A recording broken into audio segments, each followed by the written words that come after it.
Story 1. Cedar Creek lay far from everything, at the edge of a forest, in the shadow of the mountains. The road to the town wound through dense pine woods, swallowing the light with each turn. I was driving along the twisting highway, glancing at the gray clouds hanging over the treetops. The air was heavy, and I could feel the rain coming.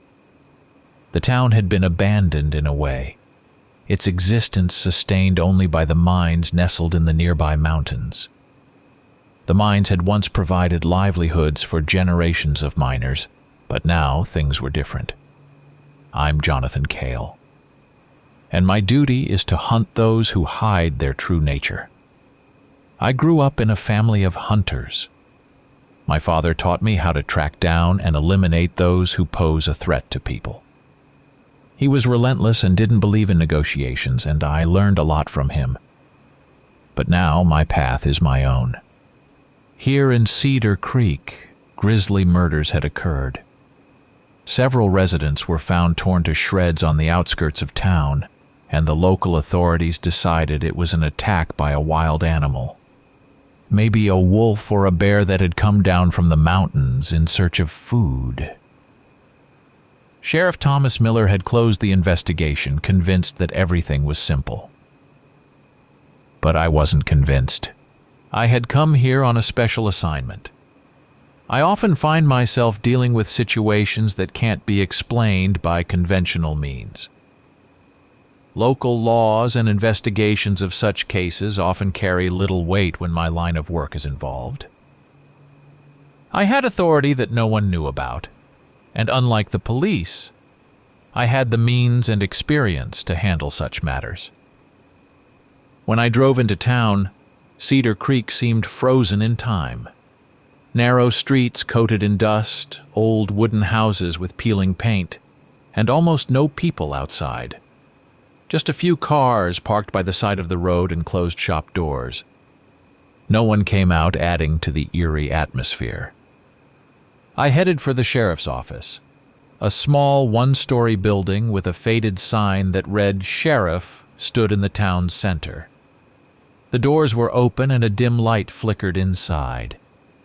As soon as I stepped in, I was met by Sheriff Miller.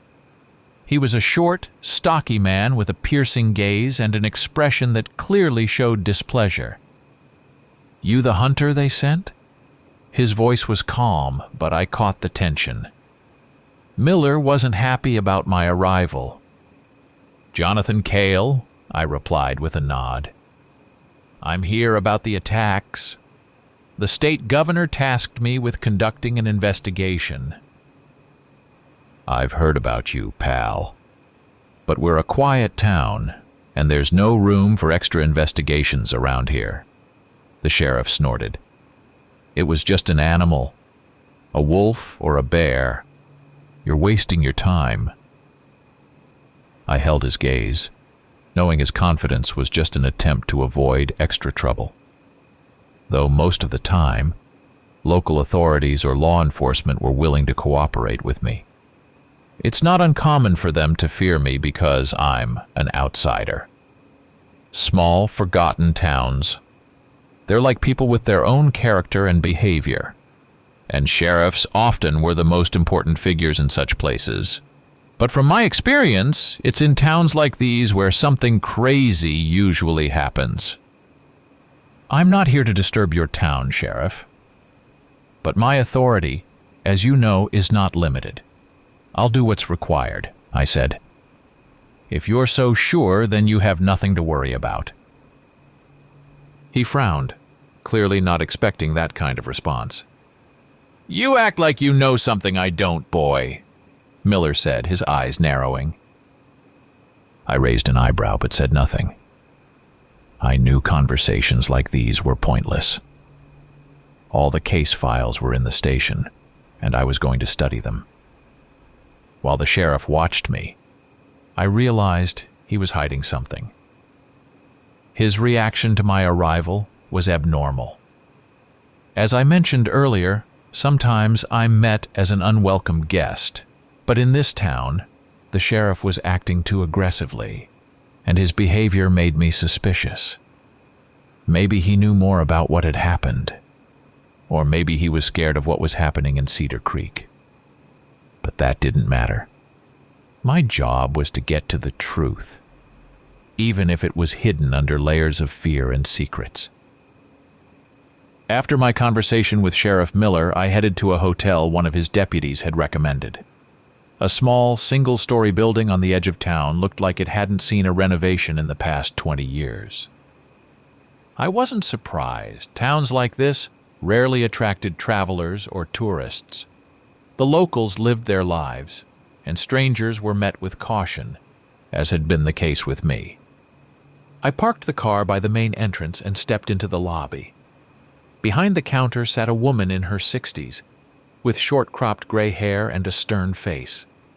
Her eyes carefully studied me, as if she was trying to figure out what had brought me to Cedar Creek. "Good evening," I greeted her as I approached. "Evening," she responded curtly, not taking her eyes off me. "What do you need?" "A room for a couple of days," I said, pulling out my documents and money, preferably close to the exit. She nodded, taking a key off the wall hook. "First door on the left," the woman said, handing me the key. "Not many people stay here long. I hope you won't have reason to complain." "It'll be fine," I replied, taking the key.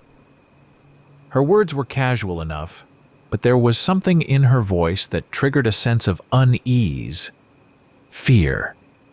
Something was going on in this town, and the locals clearly weren't in a hurry to talk about it. I headed to my room. The narrow corridor, dim lighting, and old carpet underfoot. Everything looked as neglected as the town itself. Opening the door, I glanced around.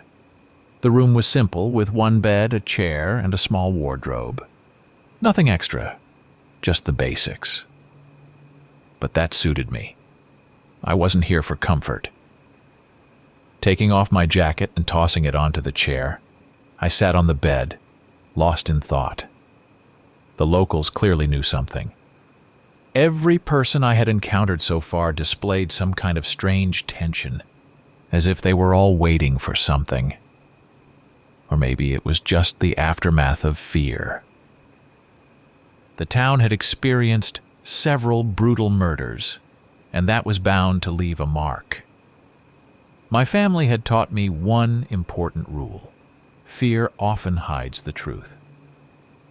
People are afraid to talk about what they don't understand. And when it comes to werewolves, fear becomes not just a feeling but a defense mechanism. People prefer to believe that all the oddities around them are just figments of their imagination. I pulled the documents the sheriff had given me from my bag. The photos of the victims were unpleasant. Ragged wounds, mutilated bodies, but there was something else. One of the victims, a minor, had been found near an old tunnel that led deep under the mountains. The locals said the mine had been abandoned years ago after a cave-in, but if someone was using it as a hideout, that could explain why no one had seen the attacker. I planned to check out that tunnel tomorrow. If something unusual was hiding there, it might shed some light on the situation. Maybe the werewolf had found a refuge among the ruins of the old mine, using it as a den. It happened. Ancient creatures like to find themselves secluded places, far from people. A noise outside pulled me out of my thoughts. I went to the window and looked out. The moon, partially obscured by clouds, cast a dim light over the empty street. But I thought I saw a silhouette slip between the houses. It could have been just a local heading home. But the feeling of unease stayed with me. Closing the window, I decided that tomorrow I would start by talking to the local miners. Maybe they could tell me more about what had been happening in town before the attacks began. The next morning, I woke up before dawn. The room was dark, and the cold air seemed to seep into my bones. I lay for a long time, staring at the ceiling, contemplating the day ahead. The photos of the victims from the previous day wouldn't leave my mind, and I knew these weren't simple animal attacks. Leaving the hotel, I headed toward the center of town, to the old mine where, according to the sheriff, one of the murders had occurred. Occasionally, I caught glimpses of Cedar Creek's residents, their eyes following me with silent disapproval. It seemed they knew more than they were saying. Around here, silence was golden, especially when it came to the recent tragedies. The mine was on the outskirts of town, in a state of disrepair. The road leading to it wound through a sparse forest, and the closer I got, the stronger the feeling that something terrible had happened here. I stopped at the fence surrounding the old mine. A rusty sign warned that this was a dangerous area and entry was forbidden. But that didn't stop me. Walking past the abandoned structures, I inspected the surroundings. The mine looked just as I expected. Decay and ruin, left behind by time. But something was bothering me. Tracks on the ground. Someone had been here recently. They weren't clear, as if someone had tried not to leave traces, but I recognized them. Paw prints. Not human, but not entirely animal either. A werewolf. I pulled out my flashlight and walked forward, illuminating my path. Inside the mine, there was dead silence. The tunnel's arches loomed overhead like a heavy ceiling that was impossible to shake off. I moved cautiously, each step echoing in the darkness. In one of the dead ends, I saw something that could explain what was happening. The walls were covered in old drawings, something like cave paintings. There were many of them, but the meaning was clear to me. They depicted ancient hunters fighting something that looked like a beast. A werewolf? A noise behind me made me freeze. Quiet, barely audible, as if someone had taken a step but then stopped. I turned off the flashlight and listened. In the darkness of the mine, it was hard to tell where the sound was coming from. But I knew someone, or something, was watching me. "I know you're here," I said quietly, trying not to show fear. There was no response, just silence, which seemed even thicker. I couldn't see anything, but I could feel a presence. The feeling was as if something was lurking in the shadows, watching my every move.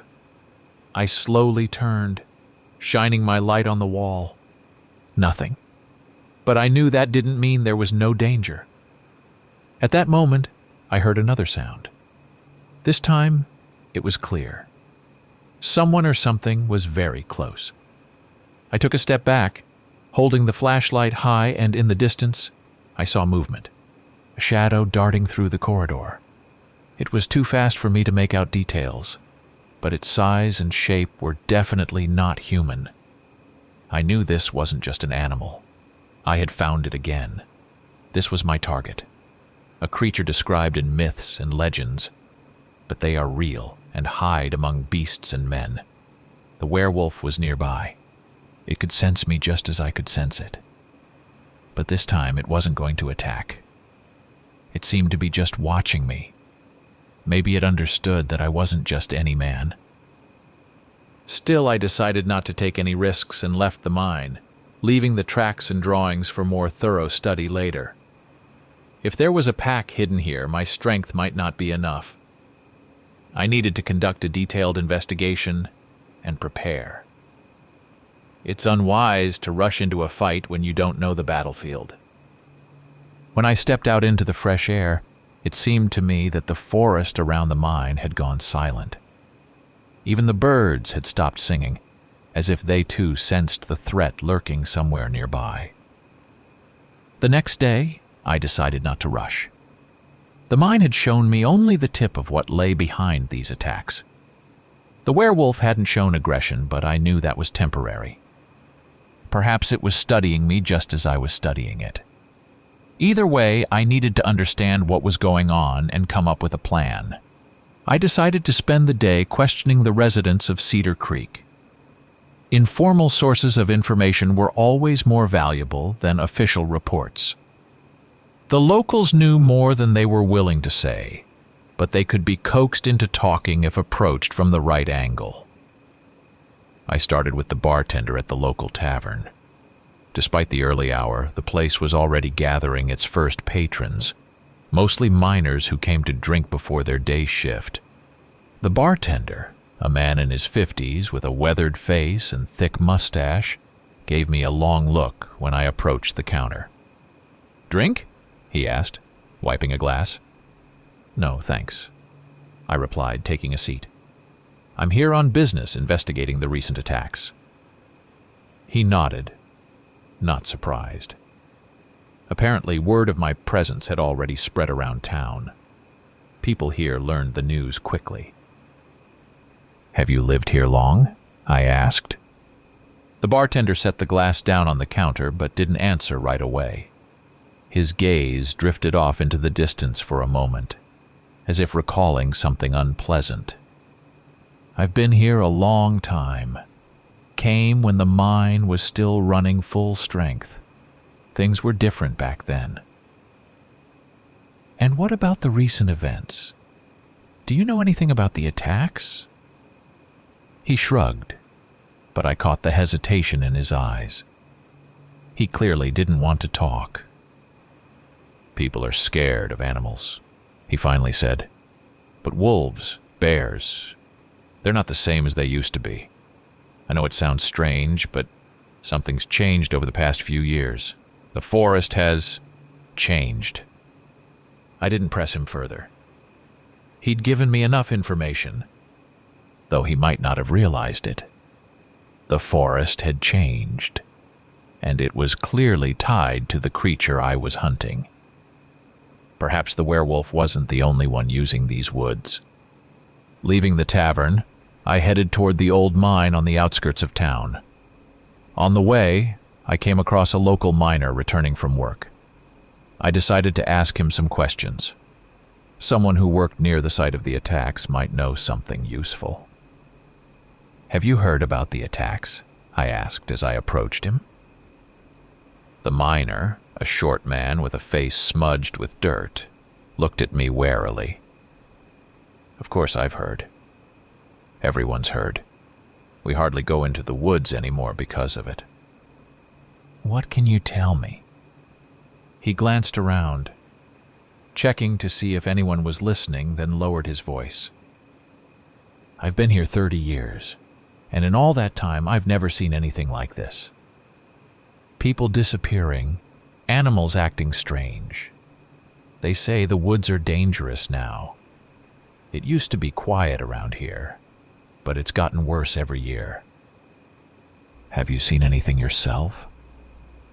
The miner fell silent, then leaned in closer and whispered, "A few months ago, while I was on a night shift, I heard noises coming from the old mine. At first I thought it was just the wind, but then I saw a shadow. It was too big for an animal. I ran. I haven't gone back since." His words only confirmed my suspicions. Something was in the mine. And not just anything. This creature was acting cautiously, hiding its tracks. But I was sure that sooner or later it would reveal itself. When I returned to the hotel, the day was nearing its end. Tomorrow I planned to meet with the people who had worked in the mine before it was shut down. If they had seen anything unusual or knew anything about the past, it might help me piece together what was happening here.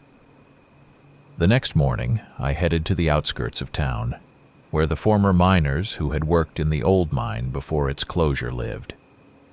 I needed answers about what was going on in Cedar Creek, and I knew that the old-timers might remember more than the younger workers I had met in recent days. The house of the first miner I intended to speak with sat in a small valley at the foot of a hill, overgrown with dense pines. As I approached, I was greeted by the sound of the wind whistling through the trees and the creak of an old fence barely holding together. The house looked as weathered as the mine, its wooden walls cracked, and the roof sagged in places, as if the building was giving in to the weight of time. I knocked on the door, and after a few moments, it opened. Standing on the threshold was an elderly man with deep wrinkles and silver hair, dressed in an old but clean shirt. His eyes were light and sharp, and I could tell right away that he wasn't the type to easily give up information. "Good morning," I said, trying to be polite. "My name's Jonathan Cale. I'm investigating the events at the mine. I was told you worked there for many years." The old man was silent for a long time, studying me. I knew that people like him were used to solitude, and the arrival of a stranger naturally stirred distrust. "You with the police?" he asked at last, squinting. "No, I work independently," I replied. "I'm just trying to understand what happened in the mine. I need to know what was hidden there." His face softened slightly, but his expression remained wary. He opened the door wider and motioned for me to come in. Inside, the house was simple but clean. The floor was covered with an old rug, and in the corner stood a small wood stove radiating warmth. We sat down at a wooden table, and the old man lit a cigarette, thinking about where to begin. "I was there the day of the collapse," he finally started, exhaling a cloud of smoke. "It happened over 30 years ago. I lost a few good friends that day. They said it was just an accident. The rocks caved in, and the mine was sealed. But I knew it wasn't that simple." I listened closely, not interrupting. The old man paused, lost in his memories. "That night, before the collapse, we heard strange noises. We'd never heard anything like it before. Something howled deep in the mine, and it didn't sound like the wind.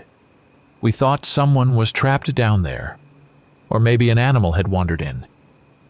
But when one of our men went to check, he didn't come back. We found his body hours later, ripped to shreds.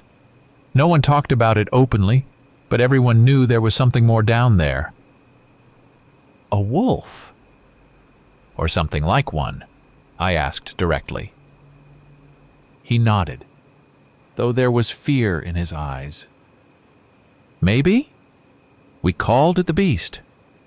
No one knew exactly what it was. But it killed my friend. After that, I never went back to the mine. The sheriffs covered it all up to avoid panic.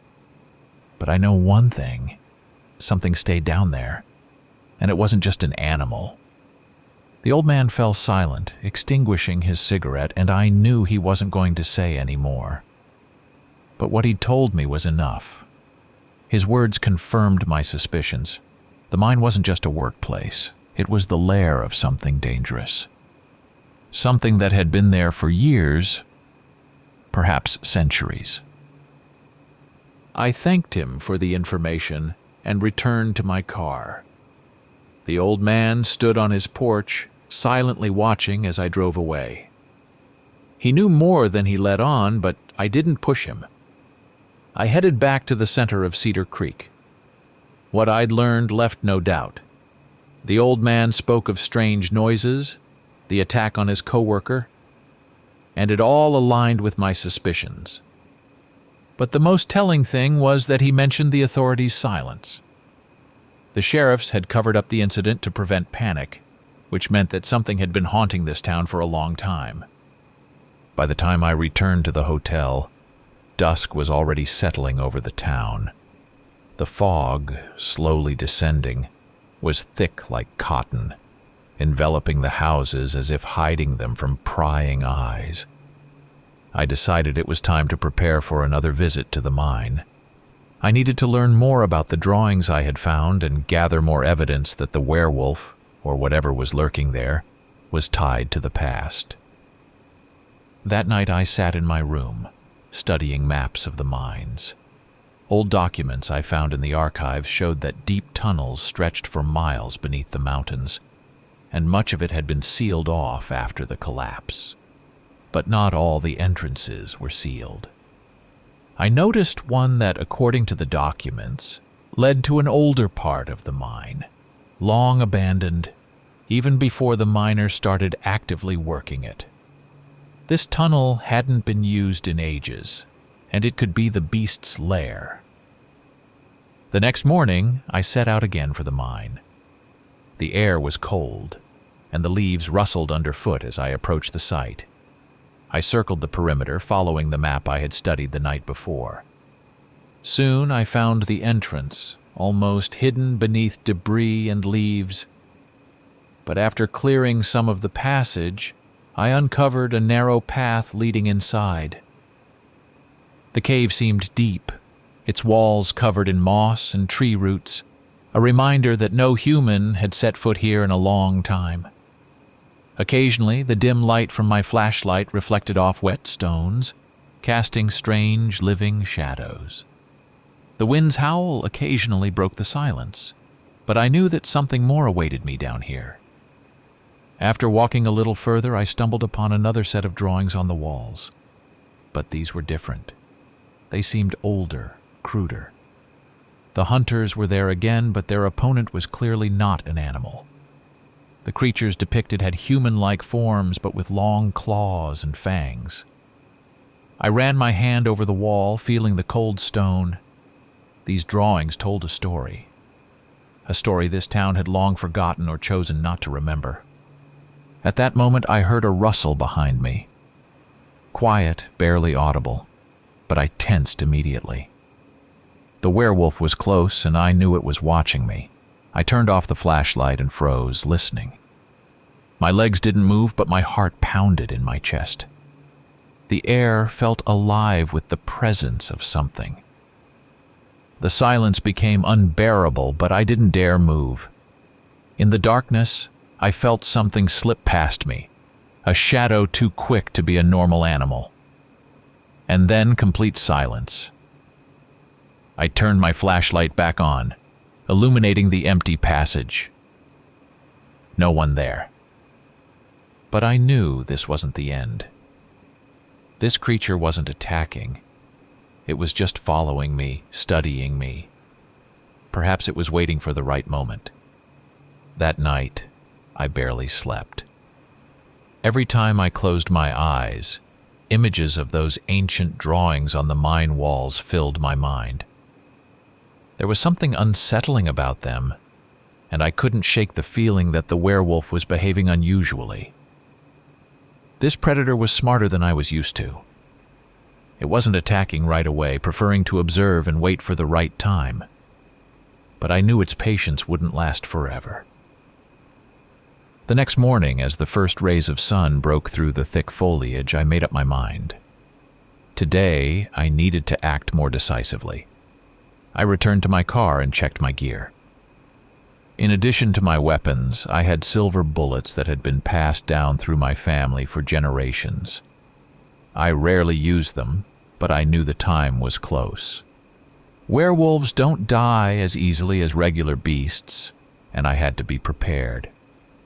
Before returning to the mine, I decided to talk to more of the locals. Perhaps someone knew more than I could find in the archives, or from the old men whose memories had been blurred by time and fear. I needed to find those details that could point to why the werewolf had chosen this mine as its den. I headed to the house where a family lived, one that had lost a member during the recent attacks. They were new residents, having recently moved to Cedar Creek. They might not know everything about the ancient legends of this place, but their memories of the events should still be fresh. When I knocked on the door, it was opened by a woman in her 30s, with tired eyes and a pale face. She looked wary, but upon realizing who I was, she let me in. We sat at the table in a small but cozy living room. On a shelf, I noticed several photographs.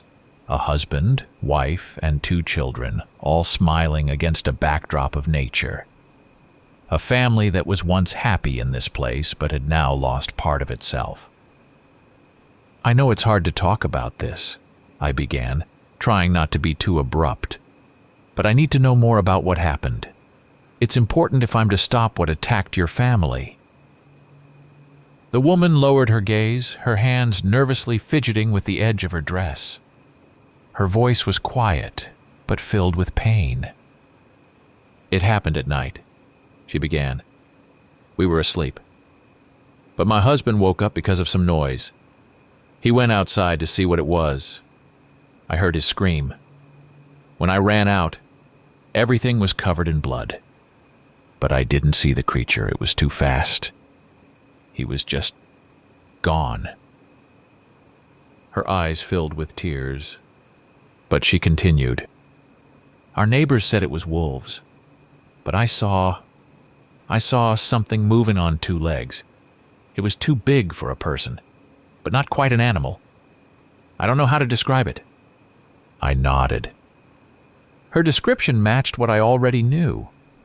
Werewolves could walk on 2 legs, concealing their beastly nature, but they were far more dangerous than ordinary predators. "Could it have come from the forest near your house?" I asked. She nodded. "Yes, I think it came from there. The forest has always felt strange, but now it seems almost foreign. I feel like there's something wrong there." I knew I had to return, but now I realized that the hunt would be more difficult than I had anticipated. This creature knew the area better than I did, and it wasn't reckless. Perhaps it was one of the primal ones, those they called the supreme werewolves. Returning to my car, I paused for a moment before heading toward the forest, knowing for sure now that the threat originated there. When I reached the forest edge, I stopped, glancing around. Silence once again enveloped the place. I grabbed my flashlight and prepared for what awaited me inside. The forest was old. The trees here had grown tall and thick. I knew that in these dense thickets, something more than just a beast lurked. The supreme werewolves, as they were known in ancient legends, were predators of the highest order. They didn't strike without a plan. They acted with cunning and calculation. I was ready, but I understood that this hunt would be unlike any before. My flashlight illuminated the path, and its beam cut through the dense foliage. Around me stood ancient trees, tall and powerful, their trunks covered in moss and vines. I moved slowly, listening to every rustle, peering into the shadows between the trees. Sometimes it seemed like something dark flashed in the distance, but every time I turned, nothing was there. I was nearing the center of the forest. As I ventured deeper, the air grew heavier, as though the place itself was steeped in something ancient and sinister. The light breeze that occasionally played with the leaves had stopped, and the silence became truly oppressive. I understood that this place was part of legends that had lasted for centuries. Perhaps this forest had been home to werewolves far longer than Cedar Creek had existed. At one point, I came across tracks. They were fresh, and their shape left no doubt. Paw prints, too large for an ordinary wolf, but too distorted for a human. I stopped scanning the area, feeling the tension building inside me. The werewolf was nearby. It was no longer hiding, but still hadn't attacked. Maybe it was curious about me. What did it want? What was it waiting for? My experience told me that these creatures were always cunning. But this one was special. If it had decided to reveal its tracks, it could be a trap. I wasn't going to rush headlong into a confrontation. Werewolves knew their territory by heart, and if it was luring me deeper into the forest, it had a plan. I crouched by a tree and examined the tracks. There were several of them, leading further into the forest toward some old ruins, the ones drawn in the mine. I was certain those ruins connected to the mine. It became clear to me that the werewolf was headed there. I pulled out my weapon, loaded with silver bullets, and got ready. I also injected myself with a special serum to heighten my senses and increase my body's strength and endurance. He could be waiting for me there, and I needed to be prepared. Slowly, with each step toward the ruins, I could feel the air growing thick, almost oppressive. This place was not just a hideout for the beast. It had power of its own. Perhaps he lived here, having absorbed ancient forces that made him so dangerous. The ruins appeared before me suddenly. Old stones, covered in moss and sunk into the ground, looked lifeless, but I could feel their hidden energy. "Why are you hiding?" I said quietly, though I knew no answer would come. The silence was absolute, but I knew the werewolf was nearby. He could attack at any moment. With each passing second, the tension mounted. I could feel my muscles tensing, ready to pounce. The serum I had injected was already taking effect. My vision sharpened, my hearing picked up the faintest rustle, and my heart beat steadily, like a predator ready to hunt. A few seconds passed, but it felt like time had stopped. The werewolf wasn't attacking. I circled around the crumbling stones, carefully inspecting every corner, trying to guess where he might emerge from. The tracks had led me here, but he wasn't showing himself. And then, as if out of nowhere, a silhouette emerged from the shadows. He was enormous, far larger than I had anticipated. The werewolf stood on two legs, his powerful muscles rippling beneath coarse black fur. His eyes glowed with an amber light, full of both animal instincts and something far more intelligent. He didn't make any sudden moves, just observed me, studying me as I was studying him. I didn't move, gripping my weapon tightly, ready for an attack, but he didn't charge. The werewolf continued to stand still as if waiting for something. His breathing was quiet, but in this silence, I could hear each exhale, like the sound of thunder before a storm. "You've been waiting for this moment," I said, feeling my voice echo in my chest. His eyes narrowed slightly, as if he understood my words. This was not just a beast acting on instinct. The supreme werewolf, an ancient being, living for decades, if not centuries. He knew who I was, and that I was hunting him. I took a step forward, tensing my muscles, preparing for the fight. My weapon was ready, but the werewolf still didn't attack. Instead, he took a step to the side, as if showing me he wasn't going to fight right now. It was unexpected. Werewolves usually attacked without hesitation, but this one was different. It was as if he was offering me a choice, to leave or to continue. But I couldn't just walk away. I had come here to end this, and I realized that this encounter wasn't by chance. Perhaps the werewolf was testing me, gauging if I was ready for what would come next. His power was evident, and I knew this battle would not be easy. "What do you want?" I asked, hoping to somehow grasp his intentions. The werewolf tilted his head slightly to the side, as if in thought. His form flickered in the shadows, as though he was part of the forest itself. But in the next moment, his eyes once again gleamed with that same dangerous light. This beast wasn't going to speak, but his actions spoke for him. He slowly turned and walked deeper into the ruins, as if inviting me to follow. I knew it could be a trap, but I couldn't afford to lose him. I had to find out what he was planning. Following him, I moved deeper into the dark corridors of the old ruins. My weapon was at the ready, but the werewolf showed no aggression. He was just leading me somewhere. We moved deeper into the forest, and I could feel the air around us growing heavier, laden with ancient power. I followed him until a massive stone chamber hidden underground opened up before me.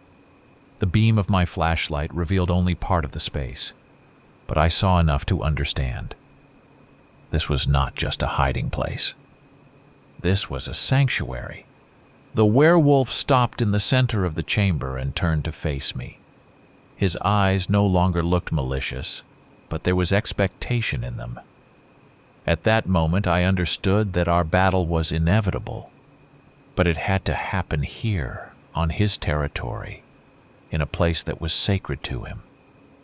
Several days before these events, my eyelids barely lifted and the world around me filled with darkness and the damp scent of earth. My body remained motionless, as if encased in stone, but I could feel each cell slowly coming back to life. Years had passed, perhaps decades or even centuries since I had fallen into slumber. Time had lost all meaning, but with that came complete oblivion. We are the ancient ones, and for us, hibernation was merely a moment. But this world had surely changed. My brothers, they too had begun to awaken. I heard their heavy breathing, saw them stir beside me. They were younger, more foolish, more primitive than I was. Their bodies resembled beasts, long limbs covered in coarse fur, sharp fangs ready to tear flesh apart. They looked like wolves, but their minds were undeveloped. For them, awakening meant only one thing: hunger. The thirst for the hunt. I slowly rose, feeling my muscles finally obeying me. The stones and earth surrounding us were part of these minds. We had been buried here too long, and now it was time to return to a world that might have already forgotten us. My claws dug into the cold stone floor, and I realized that our strength had not yet fully returned. We were weak. But the hunger was unbearable, demanding blood. I could feel their impatience. My brothers, those born after me, lacked the wisdom and self-control. They lived by instincts alone. Their minds, if one could call them that, focused on one thing: the hunger for the hunt. Their movements were jerky, almost uncontrollable, like predators that had recently awakened from a long sleep. I slowly ran a hand over my chest. The scars I remembered before my slumber were still there. Each one a reminder of the past, of the battles we had fought. But now before me lay a different world. I could sense it in the air. This world had changed. It no longer held the fear that once ruled over humanity, the fear we used to dominate. We went into hibernation after our kind was nearly wiped out. The humans, who had once trembled before our power, grew stronger. They created weapons that could kill us. We were forced to retreat, to hide in the shadows to survive. But now something had disturbed our sleep. I didn't know what it was, but I knew one thing. This awakening was no accident. My brothers awaited my signal. They, like me, could smell the living. Humans. Those who worked in the mines were close. Their sweat and blood filled the air around us. We were predators, and they were our prey. But I knew I had to be careful. We hadn't regained our full strength yet, and the hunt had to be for survival, not for cruelty. I took a step forward, and my brothers followed me. They growled, ready to pounce at any moment, but I raised a hand, stopping them. In this world, I was their leader, their supreme. I was the one who led them to victories. But now they had to understand that hunting was not just a desire to feed. It was an art. We moved slowly through the tunnels, drawing closer to the scent of the living. The stones of the mine were slick with moisture, and their cold seeped into my bones. Around us, dead silence reigned, broken only by our breathing. We walked on earth that hadn't known our strength for a long time. This place had to become our new home, but first, we had to assert our claim. But before that, we had to sate our hunger. When the first lights appeared before us, I knew the time for the hunt was near. In the darkness of the mine, time seemed to stand still. My brothers moved beside me, no longer waiting for orders. I could feel their impatience as they prowled through the shadows, their paws treading silently on the damp stones. Hunger sharpened their senses, but it also clouded their minds. They needed to feed, to regain their former strength. But I knew this hunger couldn't be satisfied as quickly as they wished. We were weakened, and every mistake could be our last. We approached the flickering lights in the distance. Humans. They were so close I could hear their breathing, see the light from their lamps bouncing off the mine walls. These were not the humans we had known in the past. Warriors who had fought us face to face. These were weaker, unsuspecting of the danger. They worked, unaware that death had already crept up on them. My brothers began to growl like wolves before an attack. They wanted to lunge forward, tear flesh apart, satisfy the hunger that gnawed at them from within. I felt the same hunger. My claws clenched, and the blood inside me began to boil. But reason was stronger than instinct. I stopped, raising a paw, calling them to silence. Their wolfish instincts obeyed me. They knew I was their leader. They halted, not fully understanding why I was delaying the attack. To them, it was a simple hunt, swift and straightforward. But I knew that every step had to be calculated. We had just awakened, and we didn't know this world. In this new time, we couldn't act by old rules. I crouched, pressing myself to the ground to better feel the vibrations. The mine was old, and it had many hidden passages leading deep into the mountains. These tunnels stretched farther than the eye could see, and they could be used for hiding or setting traps. But for now, we just needed to survive the night. We crept closer to the first figures of the humans. Their silhouettes flickered in the dim light, unaware of our presence. They were absorbed in their work, the clanging of pickaxes against stone. At that moment, I caught the scent of blood. One of them had been injured. Perhaps a miner had accidentally hurt himself. For us, this was the signal. The blood awakened primal instincts. My brothers couldn't resist. One of them lunged forward without waiting for my command. His powerful body moved so fast that the humans didn't even have time to notice him. His claws tore into the first miner, and the man let out only a short scream that echoed through the tunnel. Blood splattered the walls, and my brothers, one by one, joined the hunt. I watched. My mind told me we were rushing. But right now, we had no other choice. We had to restore our strength, and this was the only way. I slowly approached the dying man, feeling the scent of blood saturating the air. My claws touched his body, and I saw fear in his eyes. It was a fear I recognized. It was the same as I remembered from many years ago. My brothers continued to tear flesh, and I allowed myself to savor the moment, feeling our ancient power returning. We retreated into the shadows of the mine. Our bodies were sated but not fully restored. The miner's blood had helped us regain some of our strength, but I knew it wasn't enough. We were still weak after our long sleep, and the world around us had changed so much that we couldn't yet understand where or with whom we would clash in the future. My brothers followed behind me, breathing heavily. They hadn't yet realized that the world we had awakened in no longer belonged to us. They thought only of their thirst for blood, of the next hunt. But I felt something different. The air was thick with threat, and it made me reflect on our past, on the times when we ruled these lands, when humans were our slaves, feared us, and worshipped our kind. We walked through the mines, following the tunnels that stretched deep underground.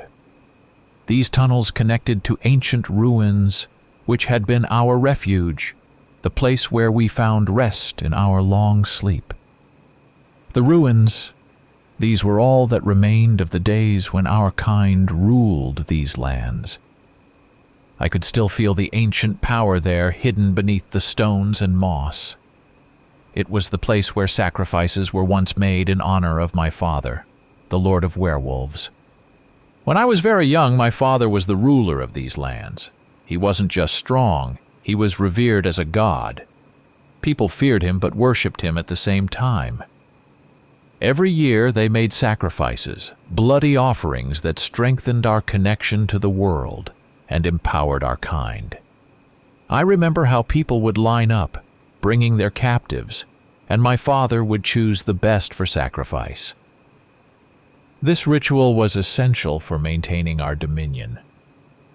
My mother, who was no less powerful, taught me the ancient rituals. She always said that strength wasn't just in the might of the body, but in the knowledge passed down through generations.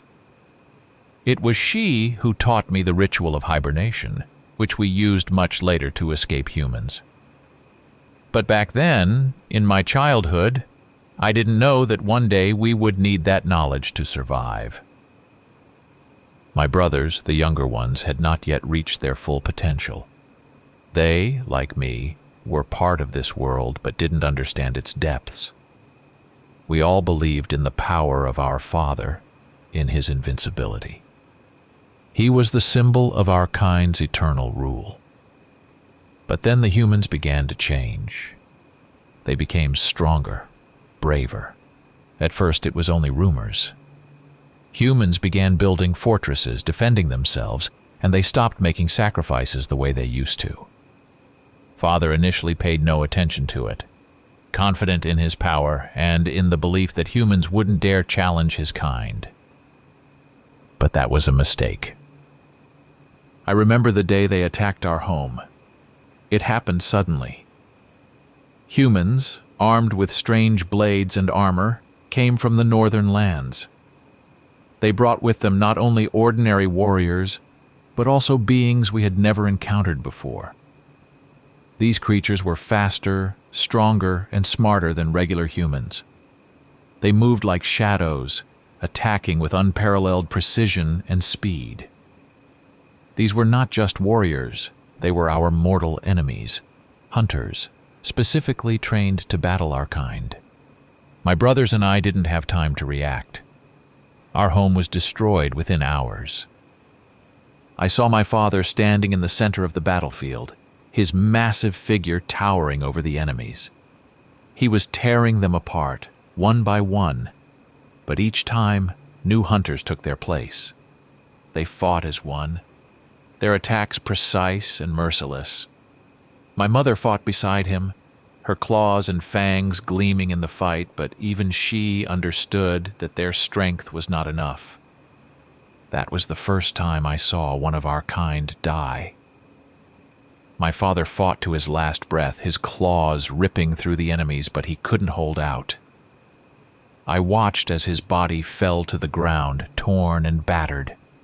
In that moment, I lost not only my father, but also my belief in the invincibility of our kind.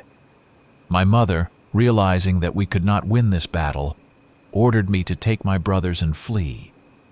Her growl was cold and decisive. She knew it was our only chance at survival. I dragged my younger brothers and led them into the mountains. We fled, leaving behind destruction, screams, and death. We hid in the mountains for many days, waiting for the enemies to leave. Every day I thought about how our strength was both our protection and our weakness. Humans had learned to fight us. They were no longer the pitiful creatures that once trembled before us. These hunters, these strange warriors who had come with the humans, were stronger, faster. I didn't know who they were, but I understood that we were no longer safe.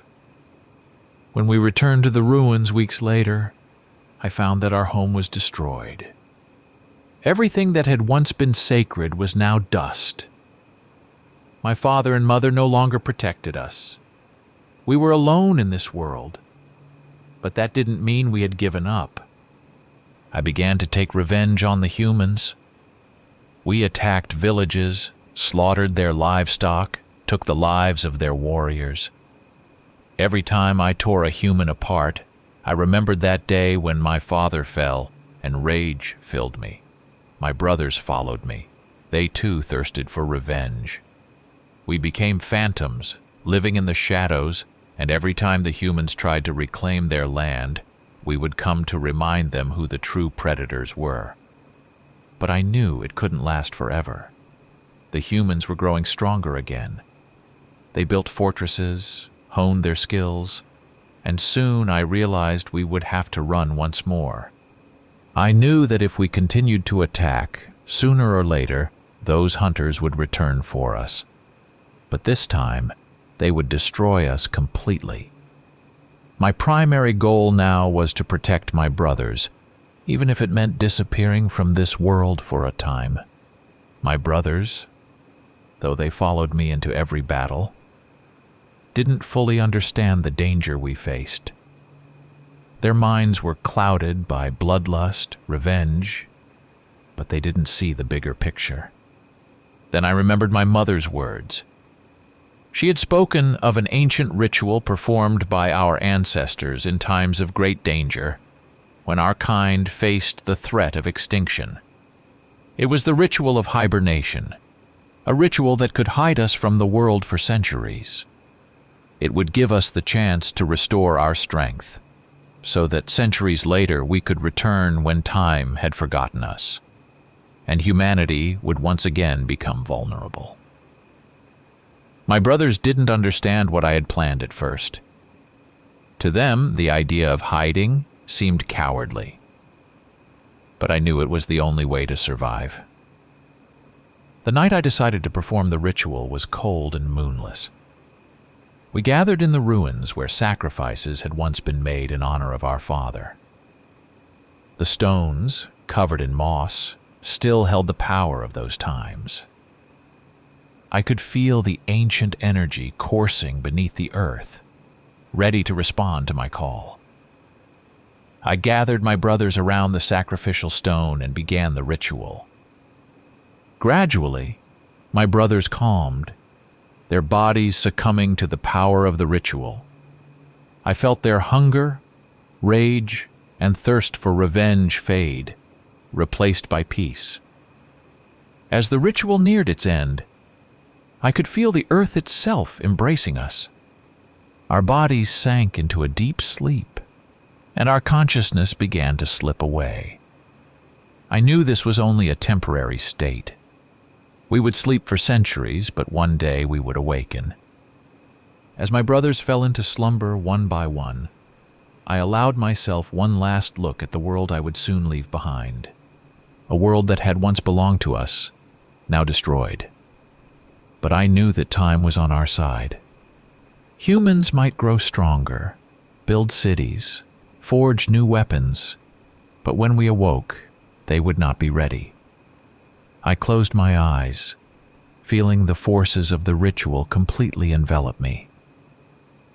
After the memories of the past flooded back, I felt the old pain once more. The past we couldn't escape always haunted us, but now I knew we had a chance for a new hunt, for a rebirth. We had returned to the ruins, but I knew it wasn't enough. My brothers were hungry, and the strength we had regained from the first hunt was already fading. Though my brothers were calmed for a time after feeding, their impatient nature began to resurface. They wanted more. I too felt the hunger, but I understood that this world had changed more than we could have anticipated. Strange scents hung in the air. Unfamiliar sounds filled the night. After a short rest, I decided we needed to return to the mines. Where the humans were, we could feed again and quench our hunger. These humans seemed weaker than those who had come in times past, and I thought they posed no serious threat. My brothers were already ready for the fight, their claws scraping the ground, their eyes burning with bloodlust. We silently made our way deeper into the mines, moving like shadows, until we reached the place where the miners had recently been killed. And that's when we saw them. Humans. But not as I remembered them. They were strangely dressed, their clothing tight, made from materials I had never seen before. Their faces were covered by odd helmets, and they held long iron rods in their hands. I had never seen such weapons before. They weren't swords or spears like those I remembered from my time. These things seemed alien, terrifying. The smell. I sensed something strange in the air. It was a scent I couldn't identify, like fire mixed with earth and iron. The feeling disturbed me, but my brothers, as always, were too impatient. They wanted to attack. Stay! I tried to hold them back, but they were too excited already. Hunger had overpowered their minds, and they charged forward. Then it happened. A loud, explosive sound filled the mines. It was thunder, but not the kind that comes from the sky. It was thunder from those strange iron rods the humans held. I didn't have time to understand what was happening when one of my brothers fell. His body was struck by something invisible, his blood staining the ground. Another shot, and my second brother collapsed, roaring in pain.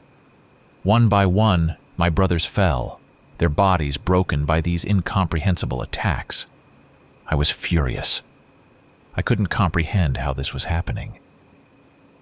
We, the ancient hunters, were falling before ordinary humans who weren't even clad in iron armor. I felt madness taking over me, remembering everything I had done to save my brothers, all the centuries we spent in hibernation, all our losses. It was too much. I couldn't let these creatures defeat us. I lost control. The roar that erupted from my chest echoed throughout the tunnel. I lunged at the humans, not thinking of the consequences. Their weapons might have slain my brothers, but I knew they couldn't kill me. I was different among my kind. Their strange iron rods couldn't compare to the ancient powers coursing through my blood. I attacked the humans, feeling rage and fury consume me. The sounds their strange iron rods made were like claps of thunder rolling through the tunnels.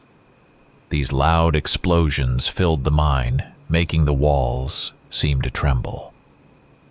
I didn't understand what their weapons were, but I knew they were killing my brothers. When I reached the first of the humans, his eyes widened in terror.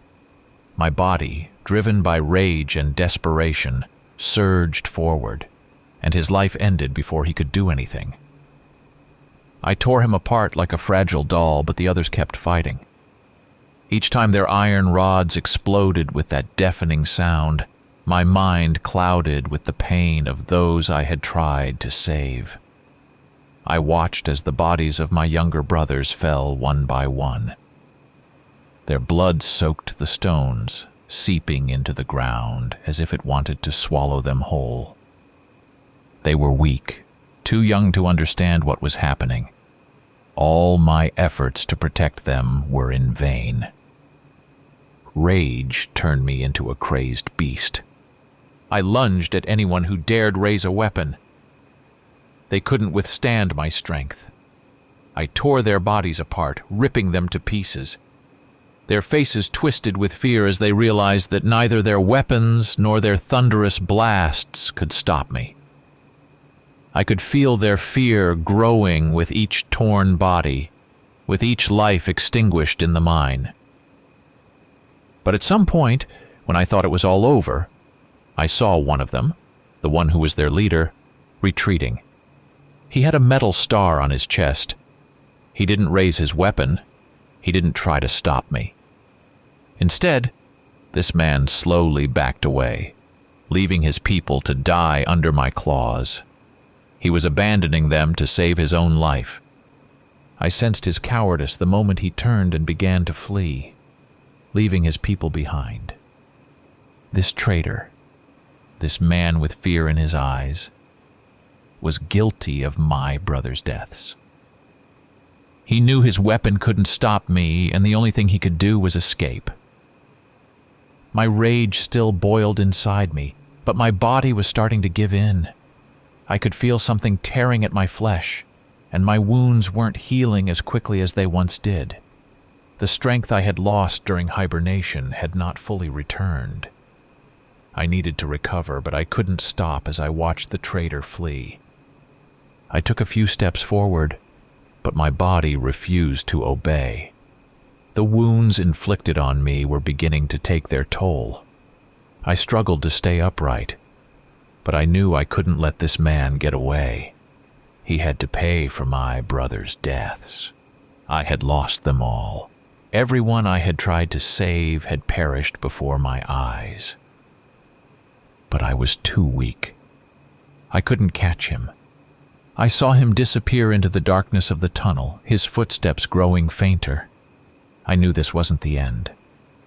This man would survive, and he would return with new people with new weapons to finish what they had started. Wounded, I realized I couldn't continue the fight. My body needed time to recover, and I knew my revenge wouldn't come today. I turned to look at my brothers' bodies, lying in pools of blood. This was the end of our kind. Everything I had fought so hard to protect had been destroyed in mere minutes. I had to leave. Leave so that I could return. My vengeance had only just begun. In the days following that massacre, I spent my time alone, licking my wounds. I was weakened, the injuries I had sustained in the battle with the humans healing slowly. The strange strikes from their weapons had penetrated my flesh deeper than I had expected. I knew I couldn't return to the humans too soon. I needed time. Every morning, I awoke in the damp forest, feeling my strength gradually return. Hunger gnawed at me from the inside, but I knew that attacking humans now would be reckless. I decided to focus on hunting wild animals to regain at least some of my strength.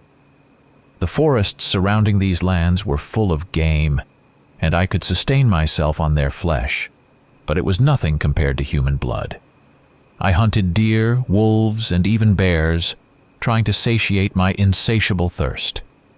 Each new kill helped restore a portion of my lost strength, but the pain of loss still lingered inside me. My brothers had died in mere minutes. That memory hung over me like a heavy weight. While I recovered, I observed the humans from a distance. I watched how they moved along the roads, how they lived in their towns. Their way of life had changed beyond recognition. They were different now, not like I remembered. Their strength no longer lay in their bodies as it had in ancient times, but in the strange inventions they carried with them. They had grown weaker physically, but those iron rods they wielded were far more powerful than any sword or spear. The humans built homes from stone and wood, but they no longer feared as they once had. Their towns were full of lights and movement, and the fear of the forest seemed long gone. They no longer trembled at what lurked in the shadows of the trees. But I knew they were mistaken. Their weakness was obvious to me, and I knew it was time to remind them of our power. Weeks passed before I resumed hunting humans. These were selective attacks. I didn't target those who were armed or surrounded by others. I chose those who were alone, wandering through the forests or fields far from their homes. These hunts helped me regain my former strength. But each time I killed, I thought of my true enemy, who had yet to be found. Everything changed one evening when I decided to return to the mines. This place had become a symbol to me of both our victories and our defeats. The mines were quiet, but I knew something more was hidden there. The place where we had died was connected to ancient forces, and I felt that this place might hold the answers I sought. The day I returned to the mines, I found a man there. He was alone, unarmed, and his clothing was different from the others. He wore strange but durable attire, as if he had come not to fight but to study this place. His movements were calm, yet deliberate. He moved, inspecting the walls of the mine, his gaze focused as if he were searching for something specific. I decided to sneak closer to get a better look at him. My instincts told me this man was unusual.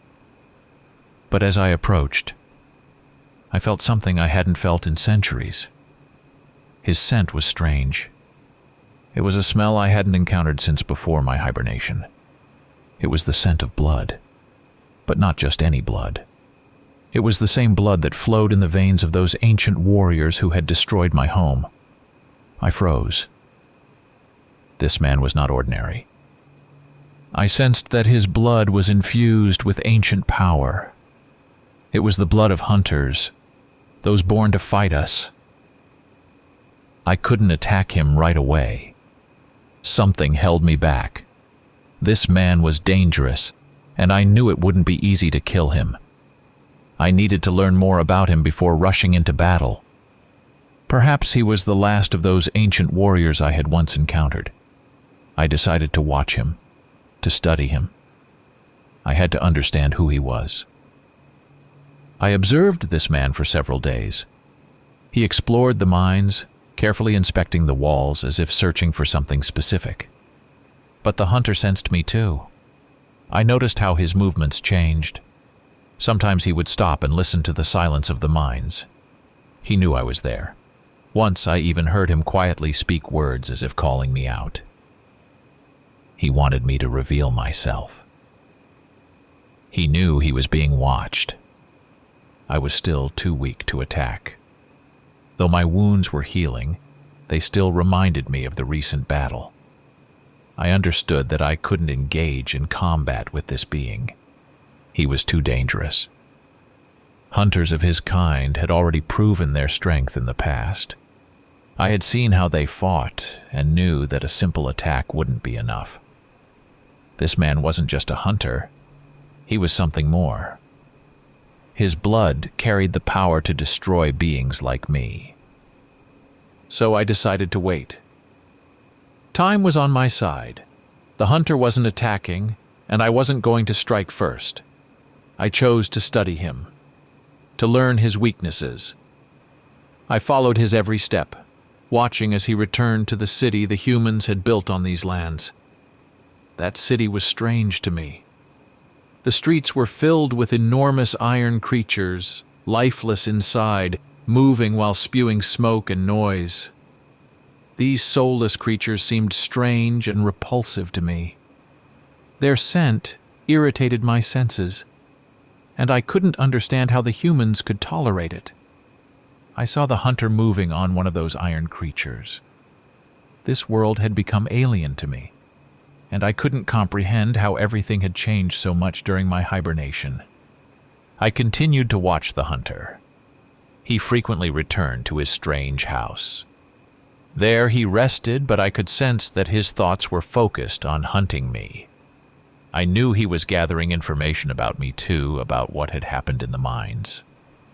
He was cautious, but I could see that he was preparing for our encounter. But my revenge was drawing nearer. I wanted to destroy this city, just as the humans had destroyed my home centuries ago. I had to avenge my brothers, whom I had lost because of these people.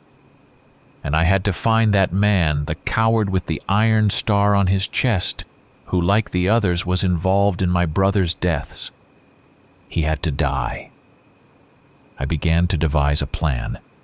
The hunter was strong, and I knew I couldn't defeat him in open combat. But I also knew that I could use my advantage, my territory. The place where I was born, the place that held ancient power.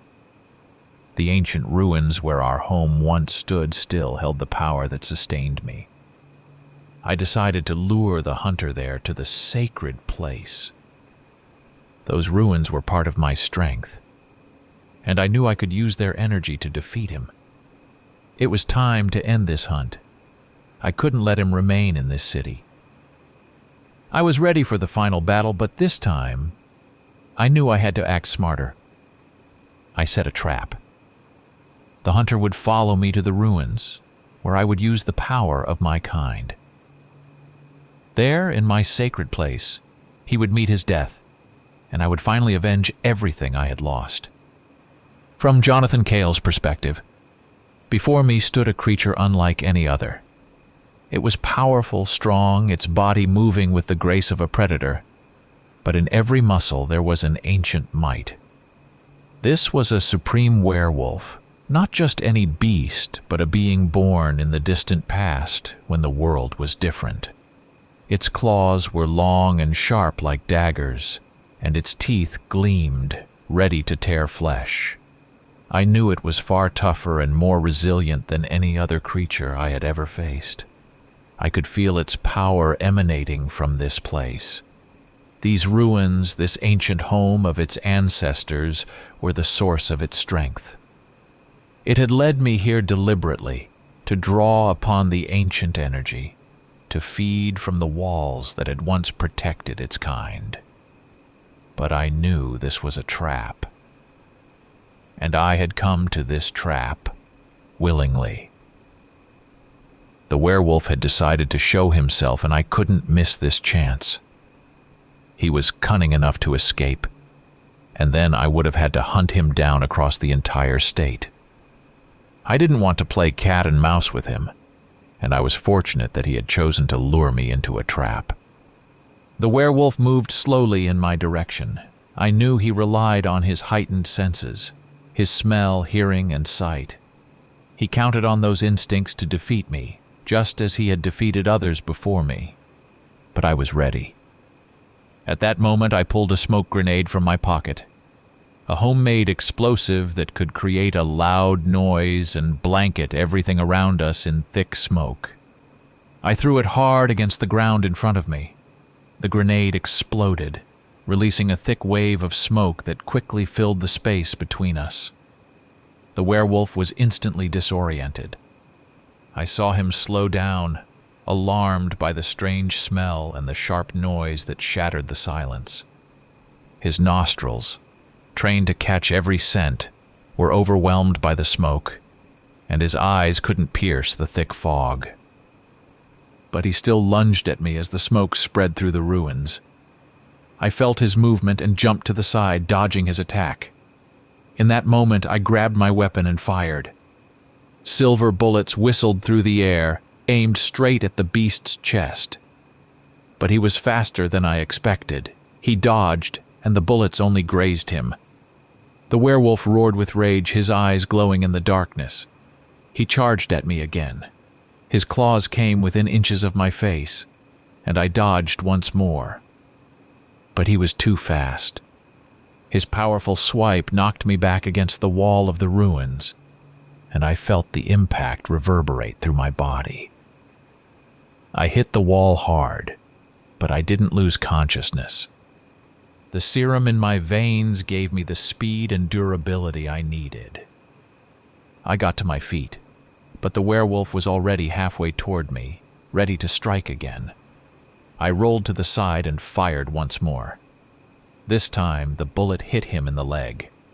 I heard him howl in pain, but it didn't stop him. The wound was serious, but not fatal. The werewolf charged at me again, his claws tearing through my jacket and leaving a deep gash across my chest. The pain was sharp, but I couldn't afford to show weakness. I felt blood begin to seep from the wound, and for a moment, my head spun. But I knew I couldn't allow myself to fall. The werewolf struck me again, and I was thrown against the wall once more. This time, I collapsed to the ground, breathing heavily. The werewolf, seeing my weakened state, didn't waste any time. He quickly rushed at me, his claws ready to deliver the final blow. He wanted to finish me, to end this fight, but I knew I had one last chance. My body was drained, but my hunter's instincts didn't fail me. At the last moment, just as his claws were about to tear into my flesh, I rolled to the side, avoiding the strike. His claws slammed into the stone wall behind me with enough force to shred steel. I knew I had only one shot left. I grabbed the weapon that had fallen from my hands when I hit the wall, and gathering all the strength I had left, I aimed. The werewolf, enraged by his missed attack, turned toward me, and I fired. The bullet flew straight into his head. In that moment, time seemed to slow. I saw his eyes widen in surprise and fury. He hadn't expected this strike. He hadn't expected that I could deliver a fatal blow. His claws flashed once more in the air, but then his body froze. The werewolf slowly tilted forward, his gaze still locked on me. Hatred and the realization that his life was slipping away flickered in his eyes. For a few more seconds he continued to stare at me, as if trying to understand how this had happened. But then he collapsed to the ground. His body stilled, and silence returned to the ruins. I breathed heavily, feeling the pain in my chest intensify with each passing second. My wounds were severe, but I knew I had won. I slowly rose and walked toward the werewolf's body. His eyes were closed, his heart no longer beating. This was the end. My enemy had fallen. The sky had just begun to lighten, gray shadows still cloaking the streets of Cedar Creek when I parked my car outside the sheriff's office. The town was quiet, almost lifeless. No one had any idea that a battle had taken place on the edge of their world.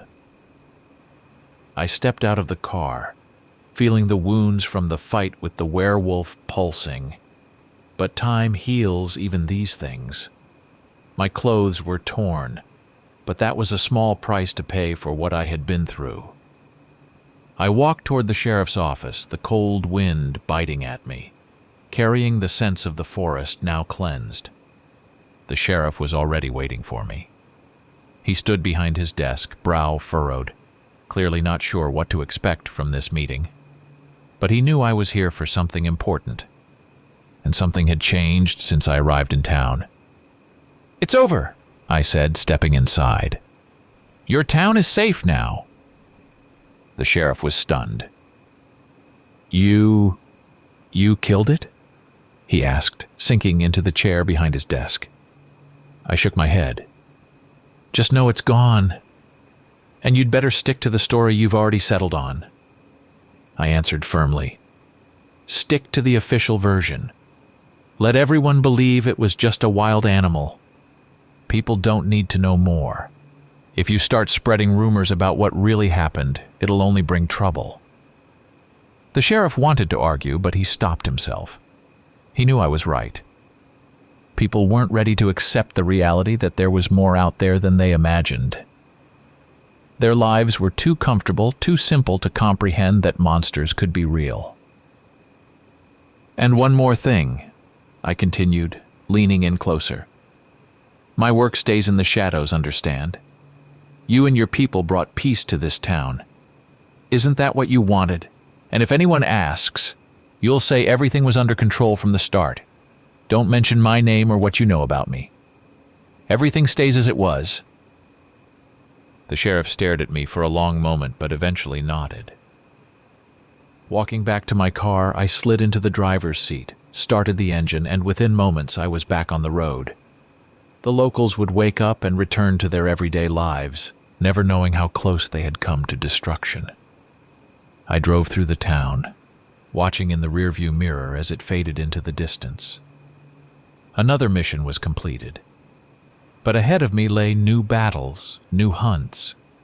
The world was not as simple as it seemed, and I knew this better than anyone. Story 2. The humid air of the jungle envelops me, filling my lungs with the scent of earth and wild nature. I move slowly, trying not to make unnecessary noise, for my goal is the black jaguar, a master of camouflage and stealth. The handle of the rifle in my hands feels like an extension of my body, though my palms are covered in a thin layer of sweat. Holding my breath, I pause to look around. The sun barely penetrates through the dense canopy of trees, creating patches of light and shadow on the ground. Here, in the heart of the jungle, every sound makes me tense. Every movement in the bushes makes me turn around. But I know my target is close. Suddenly, my attention is drawn to a barely perceptible rustle to my right. I slowly turn my head, trying not to startle the beast. And there, in the shadows, I see it. Its eyes gleam in the semi-darkness, and it watches me motionlessly, as if assessing. My hand instinctively tightens around the trigger. Tension hangs between us. I know I cannot afford even a moment of hesitation. The jaguar could vanish as suddenly as it appeared. I aim, holding my breath, time slowing down, and then I press the trigger. The sound of the shot shatters the jungle silence, echoing among the trees. The animal falls, its powerful body weakening and slumping onto the damp ground. In that moment, I feel a mixture of relief and sadness. But it had to be done. This predator had been terrorizing the local village. It had already taken 5 children, and who knows how many more it could have taken.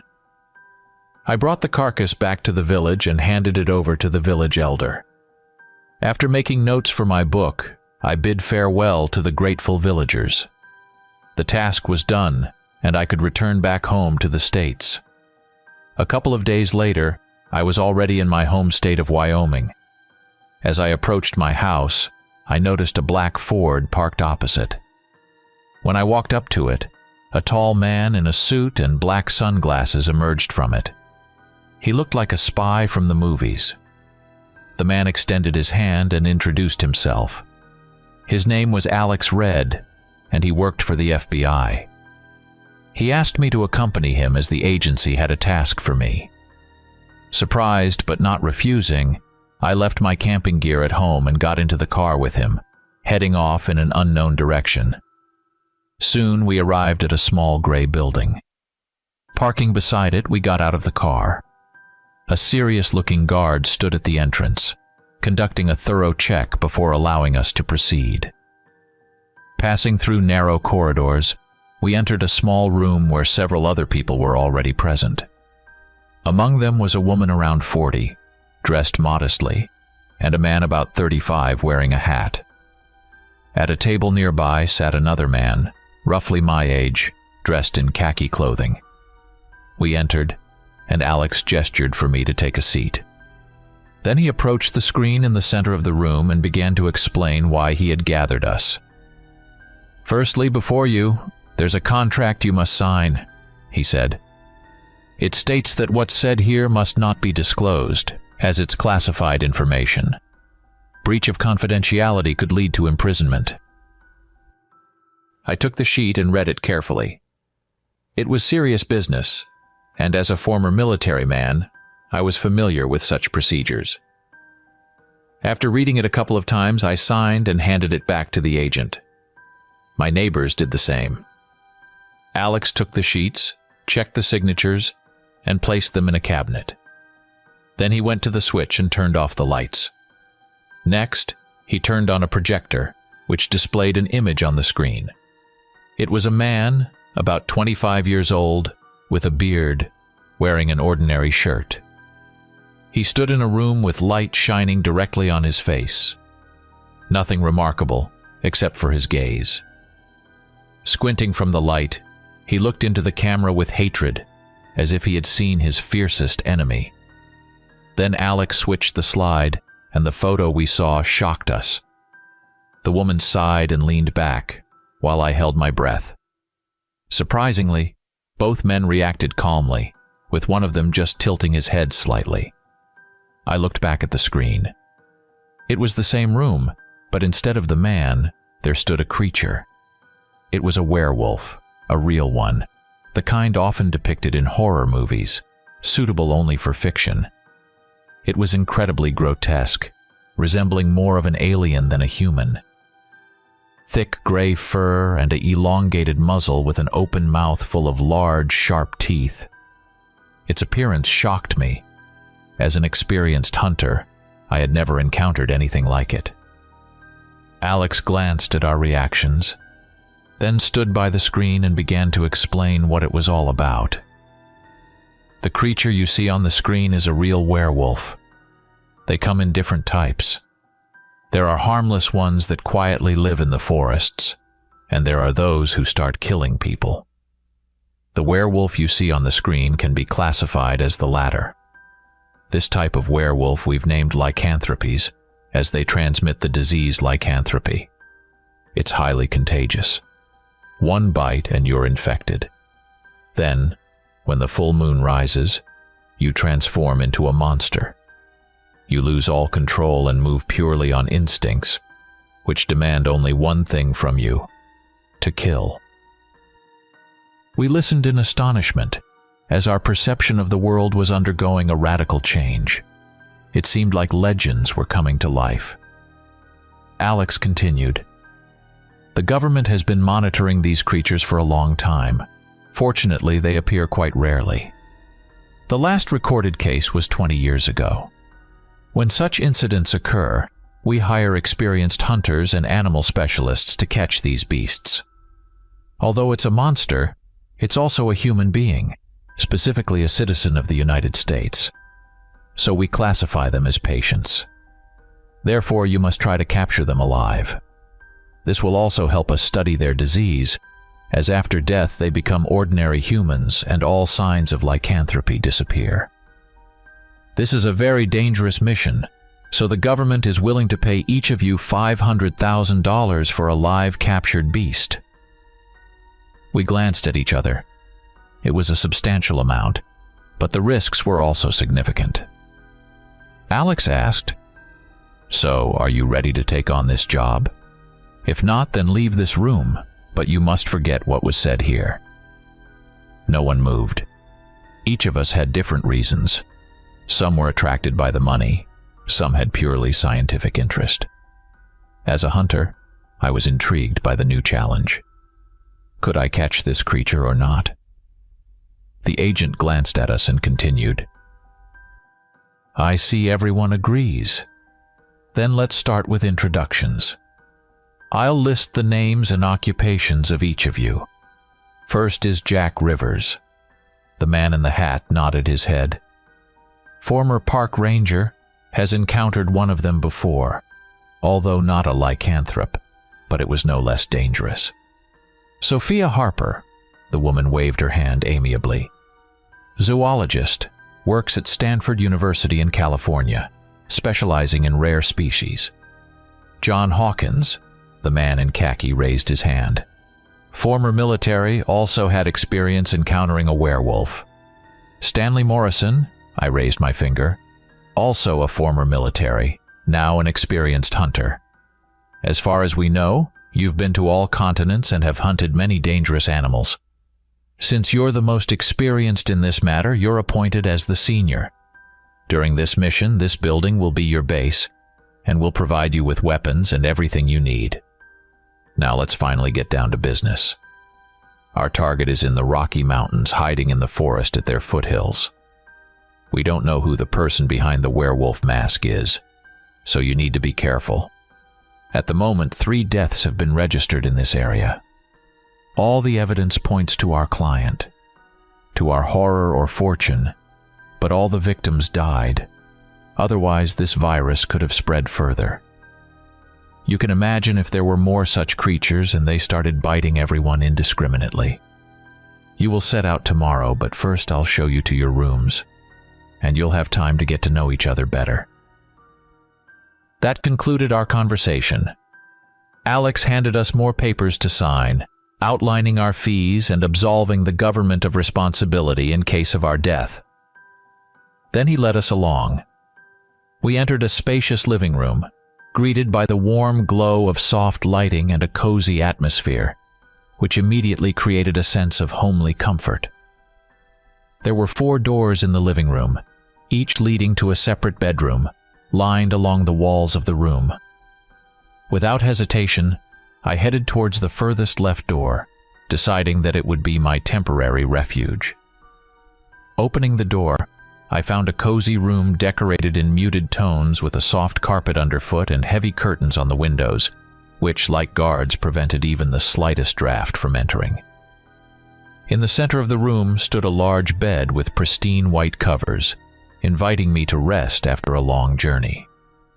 Next to the bed was a small table with a desk lamp, creating the perfect spot for reading before sleep. Since I didn't have any belongings with me, I simply looked around and then returned to the living room, where my companions were already discussing something. As I approached, they turned to me, and we officially greeted each other. After that, Sophia asked, "We were just discussing the reasons why each of us was invited here. Jack and John had previously encountered a werewolf. Have you ever encountered them before?" "No, not once have I even heard of such a thing. I think I was chosen because of my hunting skills," I said. "I would like to hear what you know about them. It would help me learn more about their habits and prepare." My companions exchanged glances, and Jack began. "I encountered, or rather survived an encounter with one of them when I was working as a park ranger. That day we were patrolling our territory with my partner when a plane fell from the sky. They were smugglers, and the werewolf was on their plane. It was significantly different from what we were shown, both in appearance and behavior. Unlike a lycanthrope, it didn't transform into a human. I think it was some kind of mutant or an unknown species. I managed to survive that incident, but unfortunately, my partner didn't." We nodded silently, understanding that every time a person encounters such creatures, there are casualties. Sophia continued, "I've never personally encountered werewolves, but after my colleagues' trip to Japan, their behavior changed dramatically. They returned completely different people and avoided talking about their experiences there. After persistent questioning, one of them finally shared the secret. They encountered werewolves. At first I was skeptical about their story, but then, delving into the study of this topic, I found plenty of confirmations of such encounters on the internet. This prompted me to create a database and start studying the folklore of various cultures. From America to Asia, I found mentions of werewolves, which only strengthened my belief in the reality of these creatures. My research continued until one day an FBI agent called me, and now I'm here. I silently listened to their stories, which were fascinating. John continued, "In the deserts of Syria, I encountered one of them. We were transporting cargo, inside of which, as it turned out, was one of these creatures.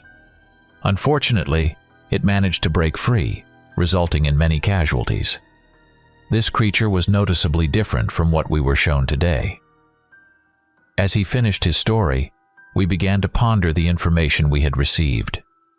It turned out that there are many varieties of werewolves, and we were about to encounter the most dangerous of them.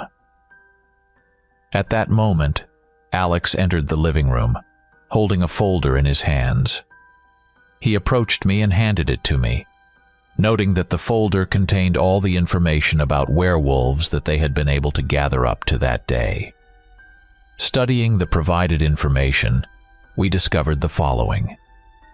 People bitten by werewolves experience a desire to relocate to less populated areas, likely influenced by instinct.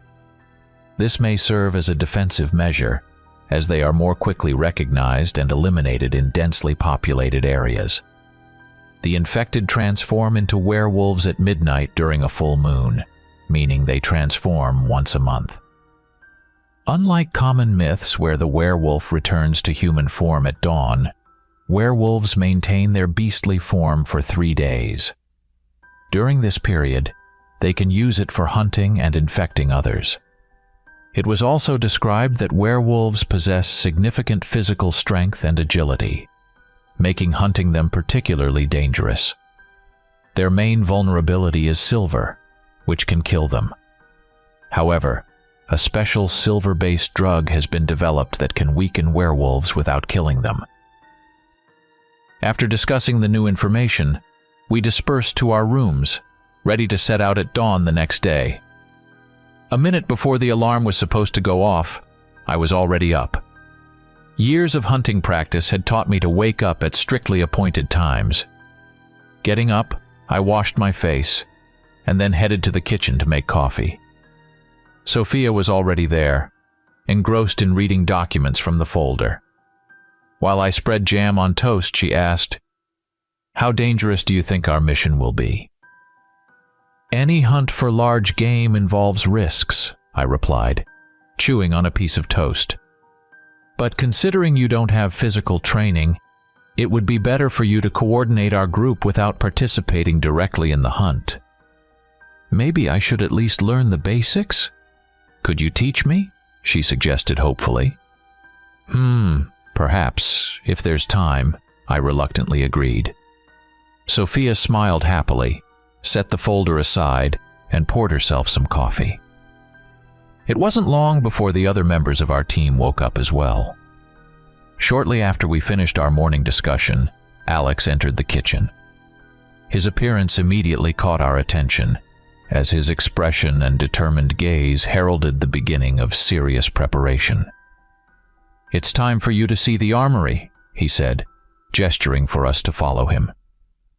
We followed Alex through the narrow corridors of the building until we reached a massive door.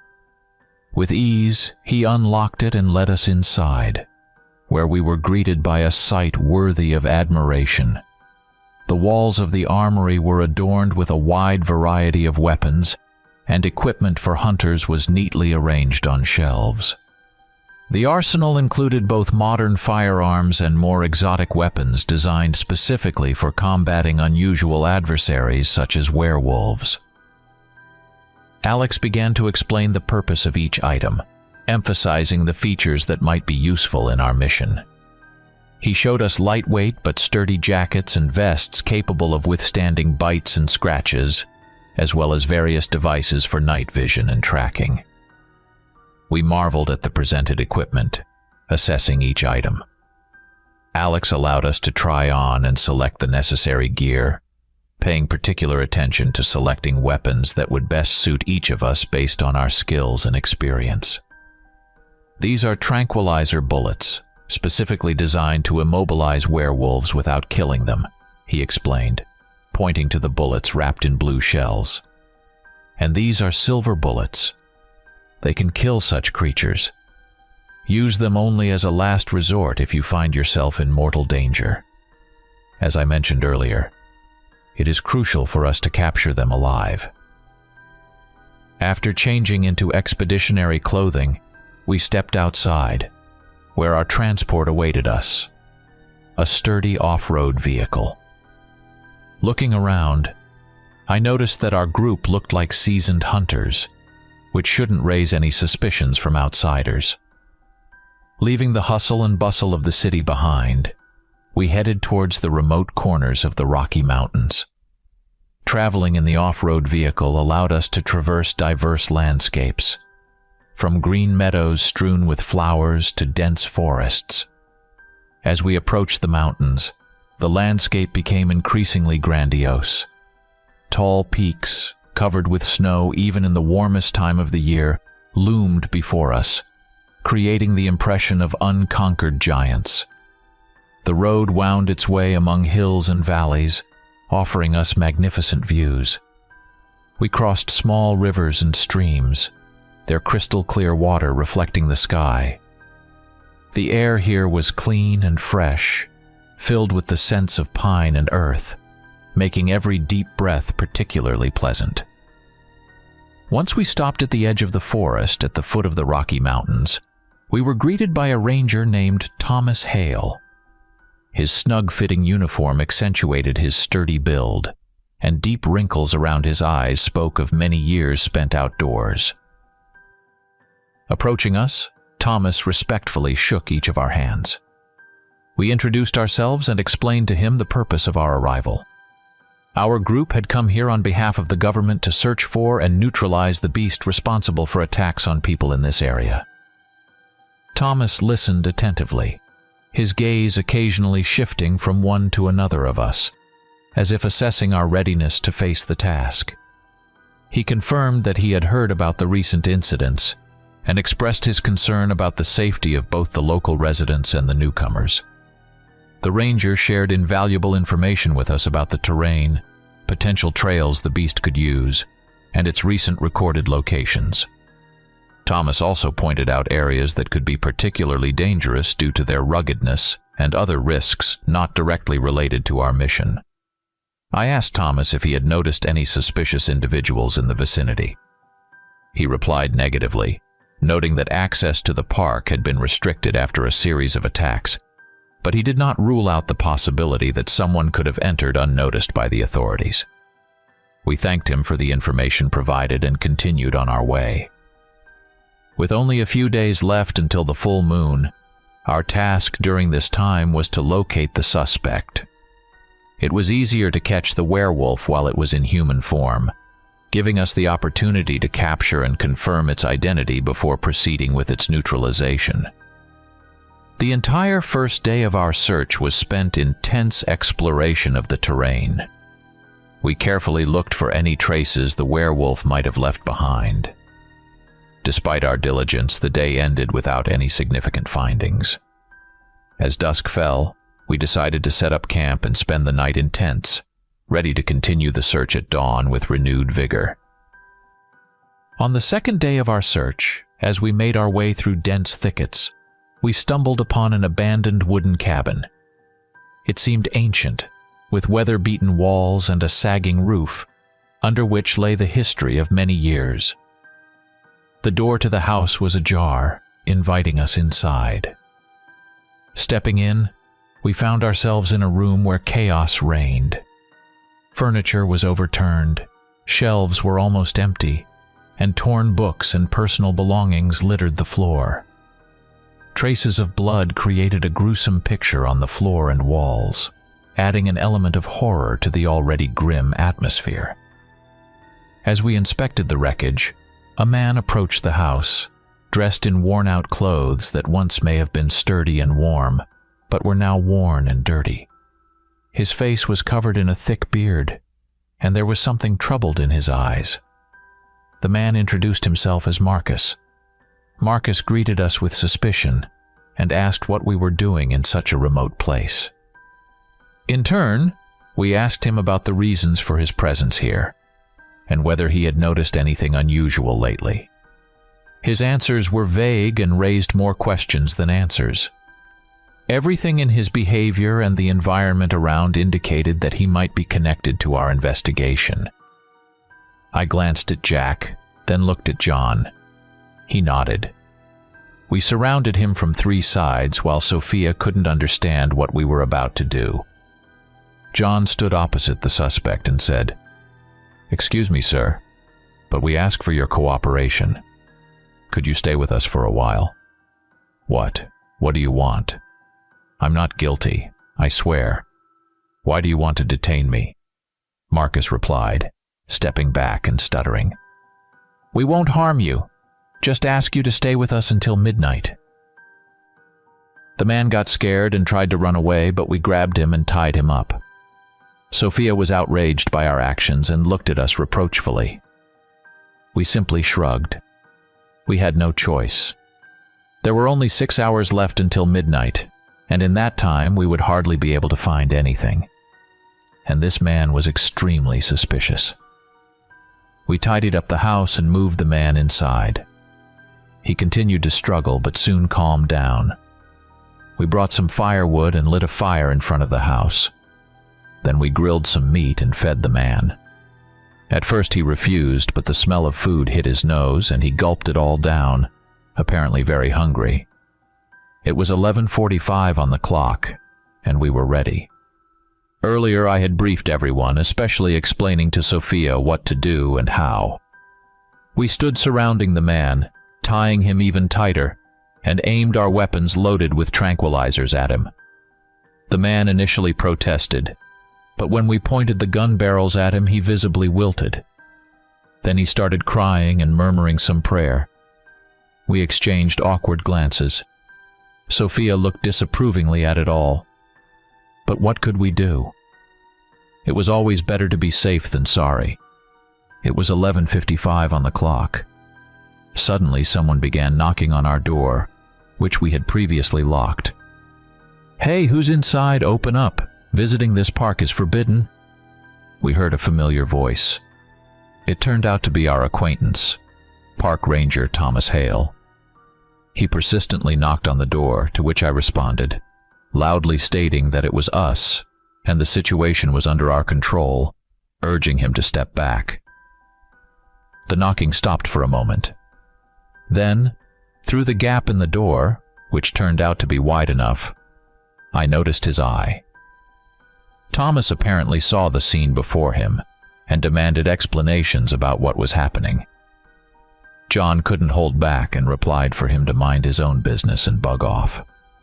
It was 11:59 on the clock. We were incredibly tense and kept our eyes on the man. He continued to sob and hum something under his breath. Midnight struck, and the tension in the air reached its peak. Suddenly, the lantern illuminating the room began to flicker, which scared Sophia. But nothing happened. I double-checked my watch and realized we got the wrong one. Suddenly, I heard some noise in the yard. I walked to the door, opened it, and looked outside. There, with his back to us, stood our familiar ranger. His head was lowered as if he were looking for something on the ground, his shoulders trembling as if he were holding back laughter. Then he raised his head and howled. My partners also looked out and stared in shock at the scene. And then it started. The transformation. It was my first time seeing something so terrifying and disgusting. The ranger began to tremble madly and emit horrible moans of pain.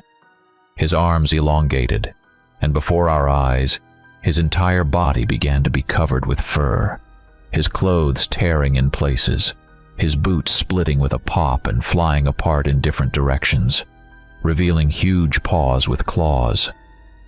The transformation ended, and the creature still stood with its back to us, breathing heavily, steam coming out of its mouth.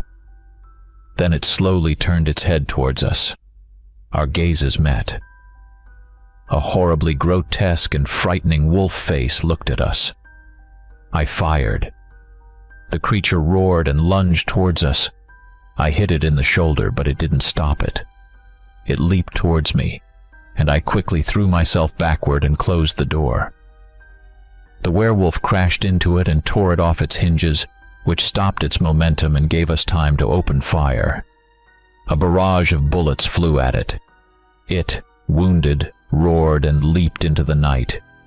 We chased after it, but saw that it had managed to disappear into the bushes. We looked around in bewilderment. Then I glanced at the man, who had become an unwitting participant in our hunt.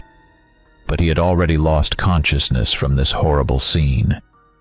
We untied him and laid him on the bed in the corner. Then we packed our things and prepared to leave.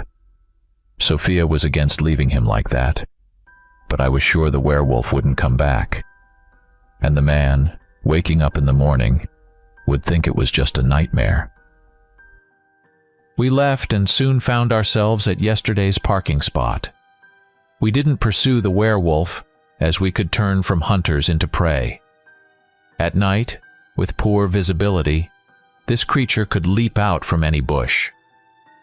In the morning, we began discussing our next steps. Since the werewolf had transformed, we had 3 days to catch it. Then Sophia asked a question. If in 3 days he will transform back into a human, why don't we just wait it out? We know his identity. We'll just catch him when he's human. That's unacceptable. I shook my head negatively. You saw that the park is closed, but there was a man here.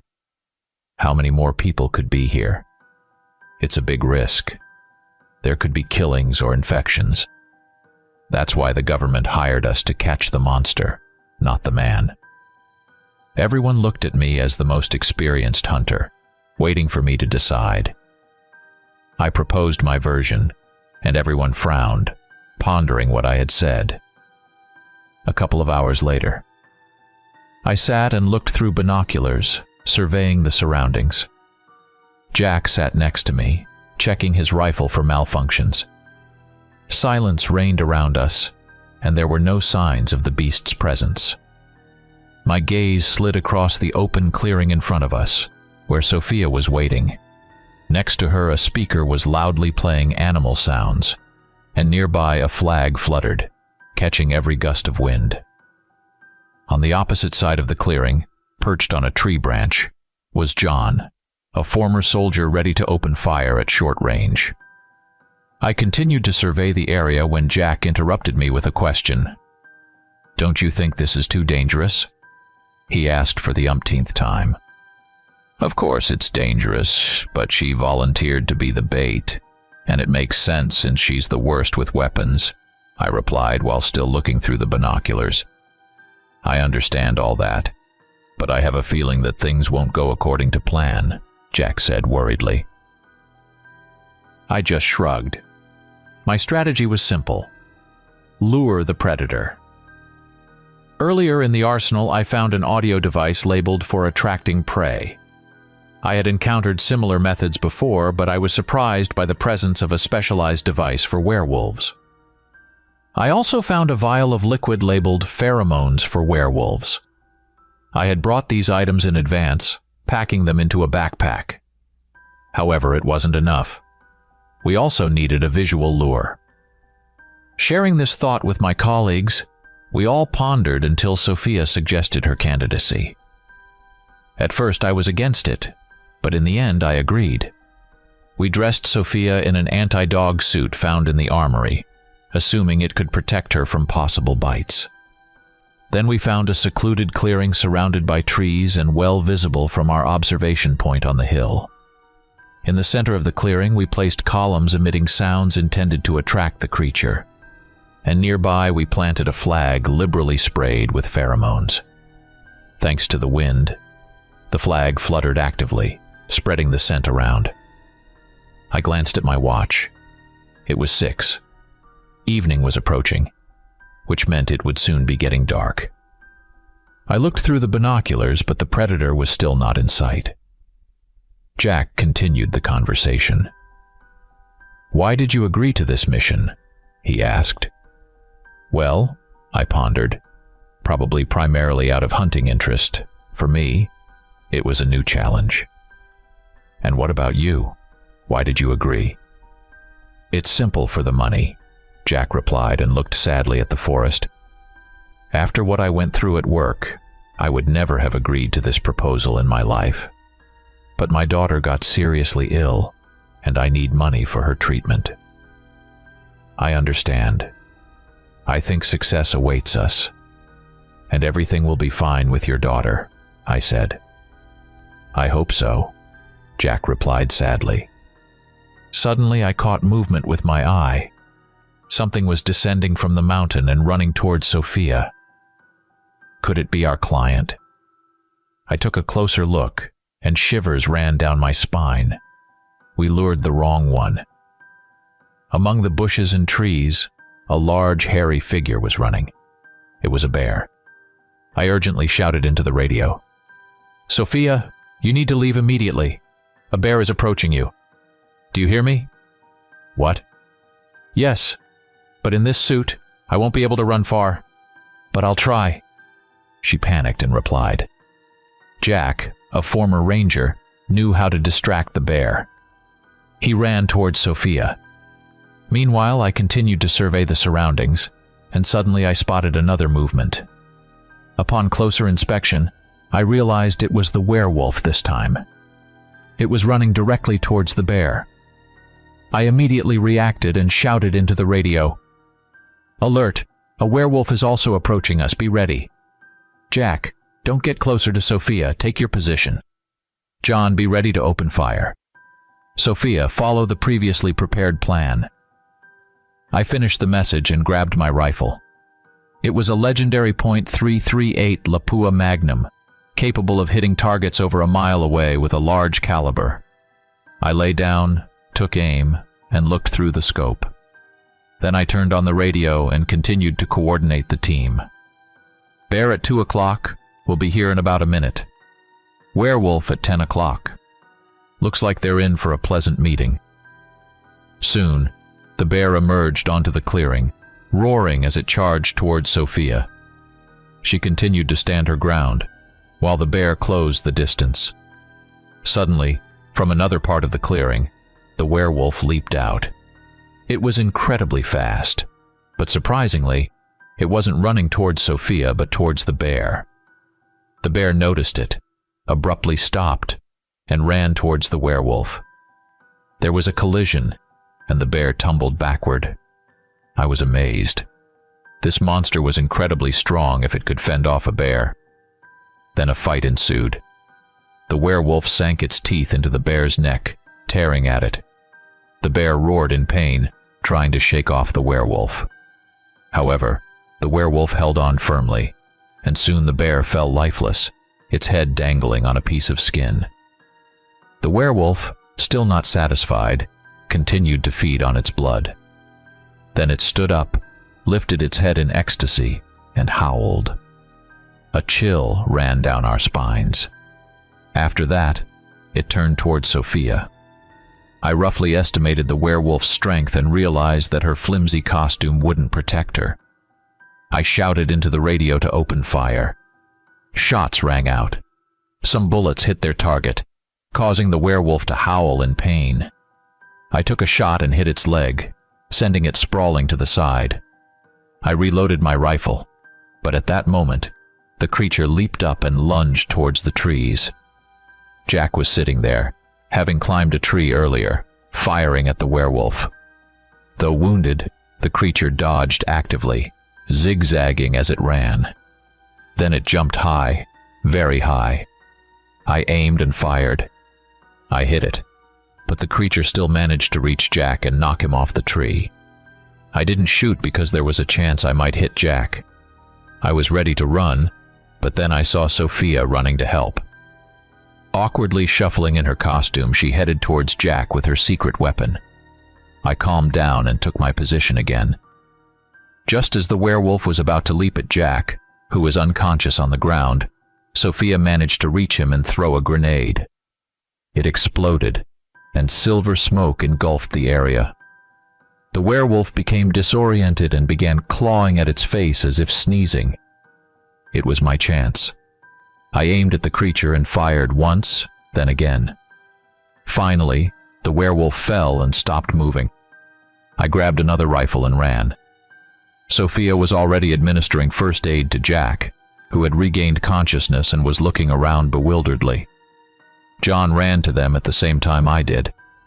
We approached the werewolf's body, which lay motionless. It was still breathing. The bullets didn't have a strong armor-piercing effect, but they contained tranquilizers that were finally taking effect. John decided to flip the body over, and suddenly the werewolf opened its eyes and swatted at John with its hand. Luckily, he reacted in time, being a former soldier, so the blow wasn't fatal. I opened fire with the rifle. The creature convulsed and froze. I ran to John, but he had already gotten up. I breathed a sigh of relief. I pulled a syringe from my bag and filled it with an additional dose of tranquilizer. Then I injected it into the werewolf. That should do it. Then I checked on my companions. Jack had a broken arm but was otherwise okay. We exchanged relieved glances. The job was done, but shock and horror still lingered on our faces. I contacted Alex via radio, and soon people arrived to transport the werewolf's body. We received first aid as well. Back at base, we finally got a chance to rest. Lying on the bed, I reflected on the events that had just unfolded. The mission was indeed extremely risky. Suddenly, my phone pinged with a notification. The message read, $500,000 has been deposited into your account.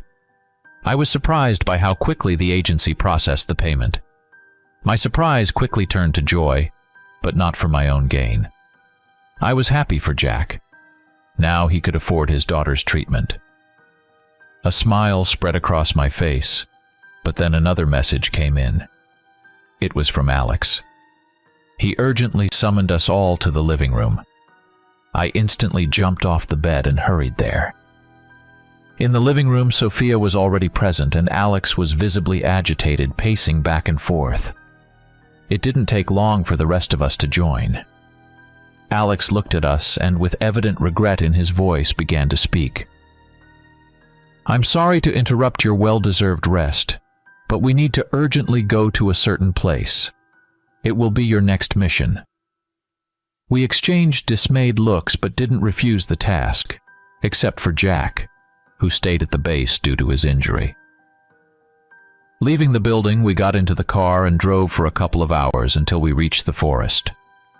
Turning off the main road, we continued along a newly cut trail, with freshly felled trees still lying around. After about half an hour, we arrived at our destination, where towering pines and dense undergrowth greeted us. The area was fenced off, with an open metal hatch at its center. Alex was the first to climb down, and we followed suit. Descending, we soon saw light and found ourselves in the corridor of an underground structure. There were many people here, engaged in lively conversations and discussions.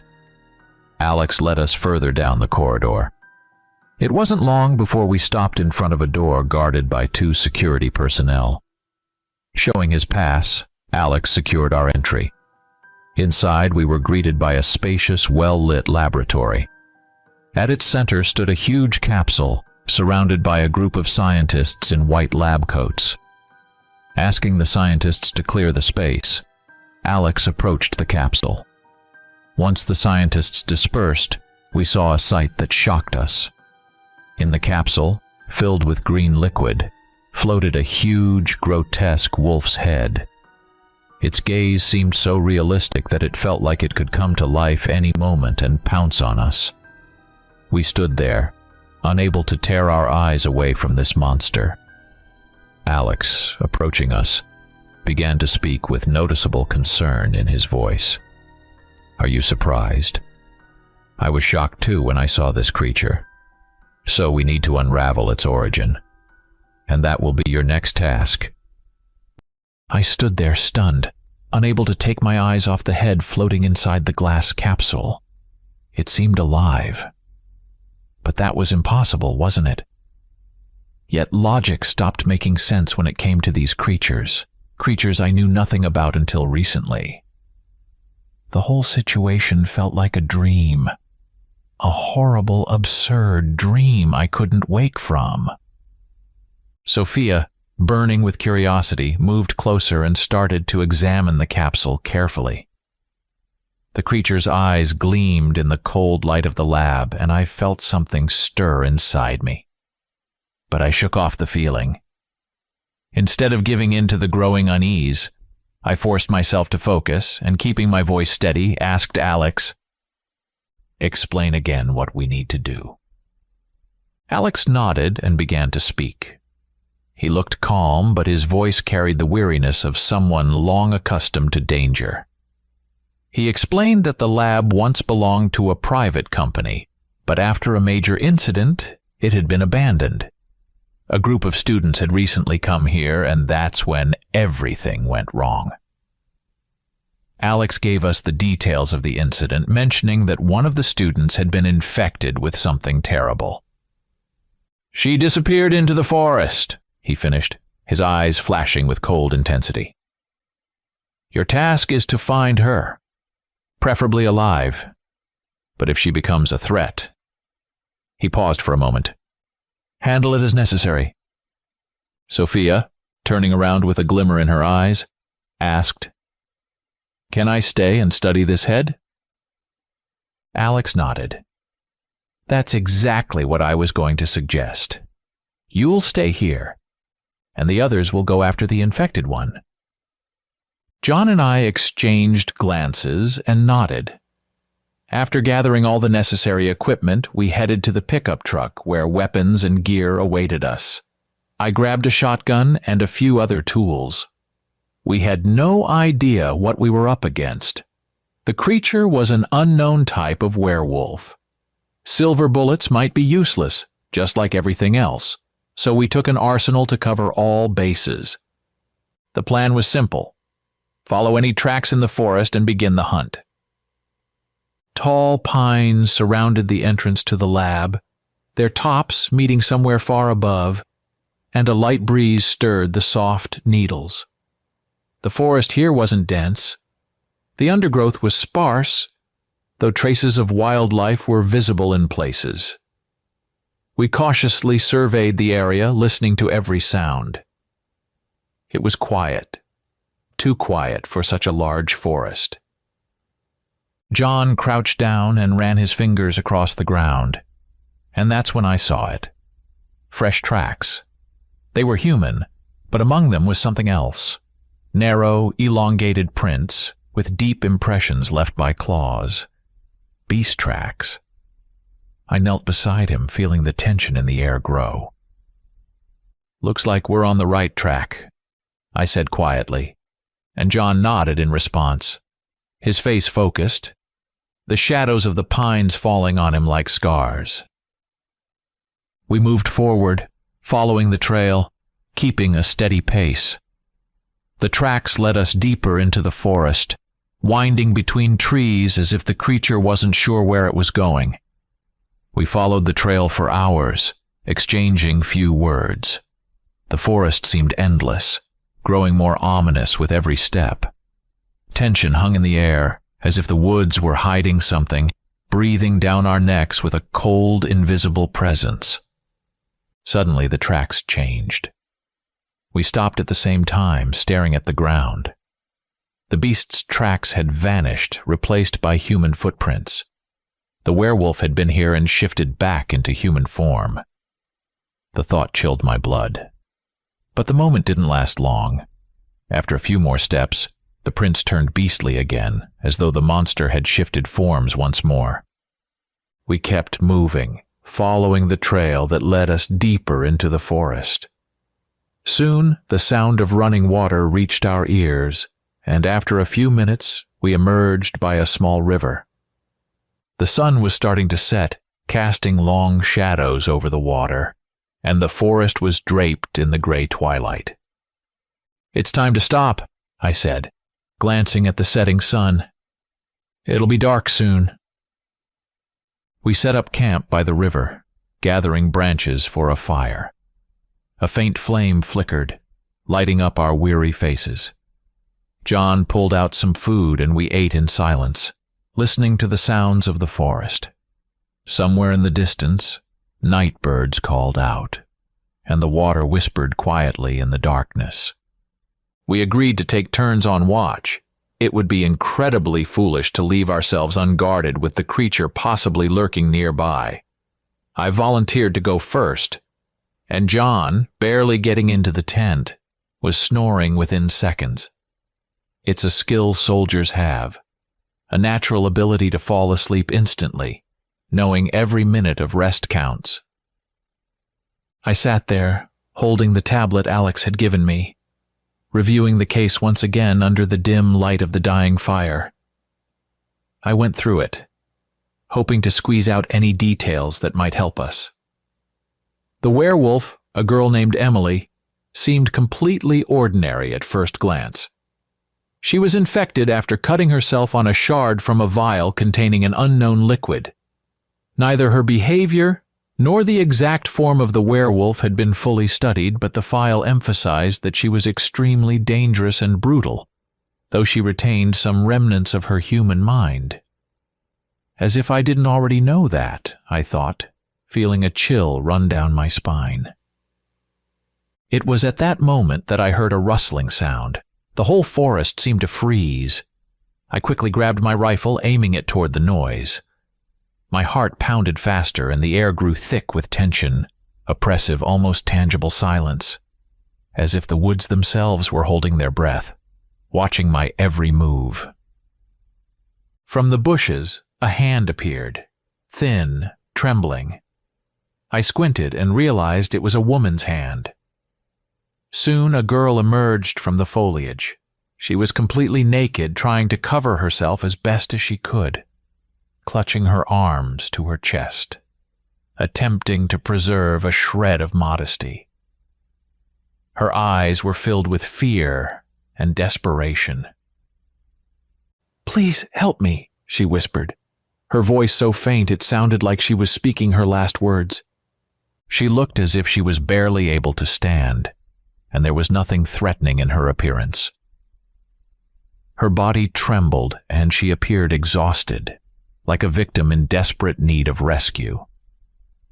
For a moment, the urge to run to her, to wrap her in my jacket and help her, flickered inside me.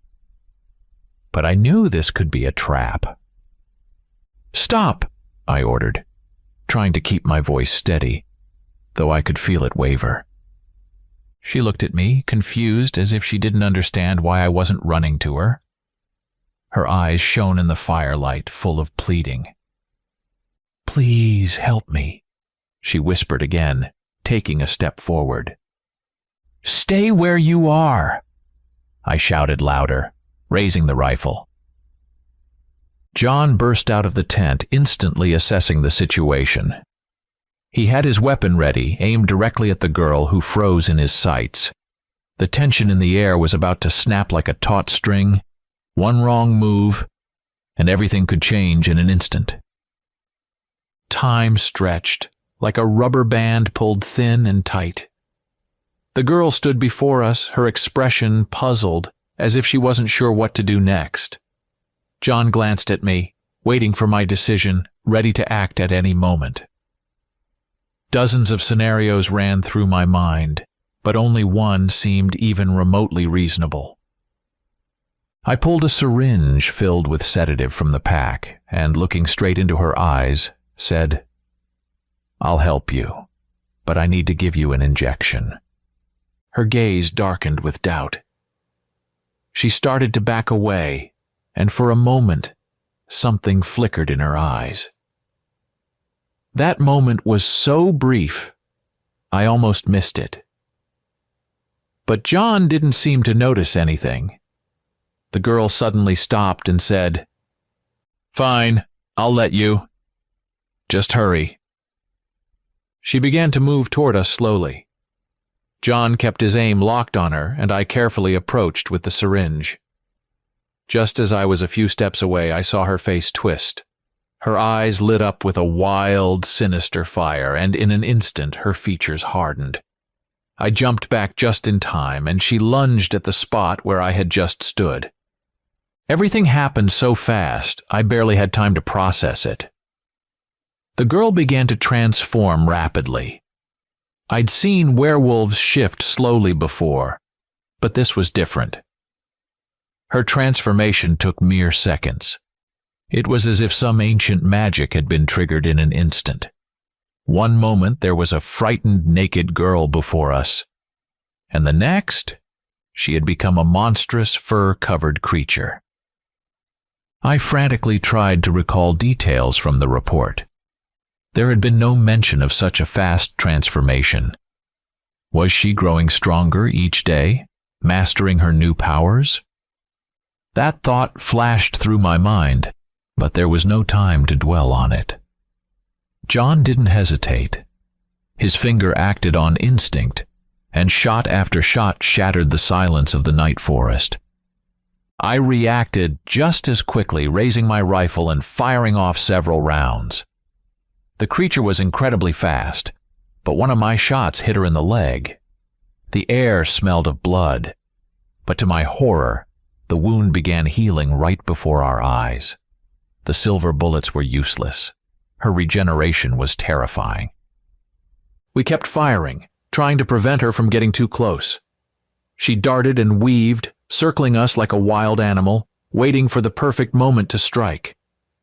I realized that regular firearms wouldn't be enough, so I threw a special grenade designed for creatures like her. It slowed her down, and the beast howled in pain and fury. But even in this state, The werewolf continued to maneuver, trying to keep her distance. I could see her hesitating, weighing her chances. In the end, she decided to retreat. This was our chance. "No, you won't get away," I whispered, pulling out a handgun I had saved for this exact moment. I aimed at her back as she disappeared into the forest and fired. The bullet tore through her body and the werewolf roared, loud and furious. But instead of turning to attack, it vanished into the trees, leaving only a faint trace behind. We stood there, both of us breathing heavily, staring in the direction where the creature had disappeared. The forest was silent again, but the tension lingered. She was wounded, but far from defeated. "Are we going after her?" John asked hesitantly, still breathing heavily from the encounter. I shook my head. "We need to catch our breath and analyze her abilities. Plus, I didn't fire that last shot for nothing. The bullet had a tracking device embedded." I grabbed the tablet and launched the tracking program. A moving dot immediately appeared on the screen. Our target. She was slowly heading north. I sighed in relief, grateful the plan had worked. The GPS-based tracker was designed to stay inside her unless she somehow figured out she'd been tagged. But as long as she didn't remove it, we'd always know where she was. John gave me a questioning look. "What's our next move?" I glanced at the growing darkness and said, "Chasing her down at night would be too dangerous. We'll wait until morning, then decide our course of action." The night passed uneasily. We took turns keeping watch, each of us straining to catch any sound in the night, but to our surprise, she didn't return. She must have decided to flee further away. When morning came, we packed up and checked the coordinates again. To my dismay, I noticed she had changed direction, heading south toward the town. It was bad news. The werewolf had covered a large distance in a short time and was now moving toward an area where people might be. "Shit," John muttered, looking at the map. "We need to move fast." We quickly broke camp and headed back to the pickup. The trek back took time, and every minute felt agonizingly long. I checked the coordinates every few minutes, and each time the creature stayed on course, drawing closer to the small town. The moment we got into the truck, we sped off, wasting no time. The drive was long, but we pushed the vehicle as hard as we could, all the while anxiously watching the tracker on the tablet. The creature didn't stray from its path, still heading straight for the town. One question gnawed at me the entire time. "Where is she going?" I muttered, wondering if she had a specific destination or if it was just instinct driving her. We reached the town just before evening and managed to get ahead of her. Parking on the outskirts, we kept an eye on the forest's edge, where the werewolf had paused as if waiting for something. The area where she had stopped was right at the border between the woods and the town. Old trees stood there, casting long shadows in the fading twilight. The town was nearby, the first houses visible, but it seemed as though the forest was holding them back, like a protective barrier. We armed ourselves, checking our ammunition and equipment. Every step was filled with tension, not too fast to spook the creature, but not too slow to let her slip away. I kept checking the tablet, and the dot remained still. It was strange that she had suddenly stopped, as if she were waiting for something. As we drew closer, I spotted her through the trees. It was Emily. She was standing right at the edge of the forest, wearing a simple dress that she must have found nearby. We approached cautiously, weapons at the ready. I took a closer look at her clothes. There were no bloodstains or signs of violence, which meant she hadn't killed anyone and had simply stolen the dress. But her unnatural stillness was unnerving. Emily stood there, staring toward the town, as though something was pulling her toward it. The light was fading fast, and the forest around us sank into a gray twilight. I aimed my rifle but didn't fire. She hadn't made a threatening move yet. We got closer, and I called out, my voice strained, "Emily, we're here to help. You don't have to fight us." But she didn't seem to hear me. She didn't even turn her head. Her gaze remained fixed on the town, as if we didn't exist. Another step closer, and I called out again. "Surrender, Emily. We don't want to hurt you." Suddenly she spun around, her face twisted into a sinister snarl, her lips curling back to reveal teeth that seemed unnaturally sharp, almost predatory. Her eyes were full of contradictions, as if an inner battle raged within her. It was an expression of pain, despair, and primal rage. Human and beast colliding. I could feel that she was moments away from attacking us, and then it happened. She lunged at us. I fired reflexively, hitting her in the arm before she could fully transform. She cried out, grabbing her arm, and I saw blood gush from the wound. But something was different. This time the wound wasn't healing as quickly as before. Her scream was filled with pain, and then, in the next moment, she let out a feral roar and completed her transformation into a werewolf. Instantly, the wound on her arm healed, as if her powers had fully returned. We started firing again, but the creature was faster than we had anticipated. She snarled and slashed at us with her claws, and before we could surround her, she bolted toward the town. Her dress, somehow still clinging to her, flapped in the wind, turning her into a horrific blend of human and beast. It was a terrifying sight. An image that was hard to shake from my mind. We didn't waste time thinking. We immediately gave chase, knowing that every second counted. There could be innocent people in the town, and now that monster was heading straight for them. On the way, I got in touch with Alex, briefly explaining the situation. He listened carefully and promised to send backup, but warned that help might be delayed.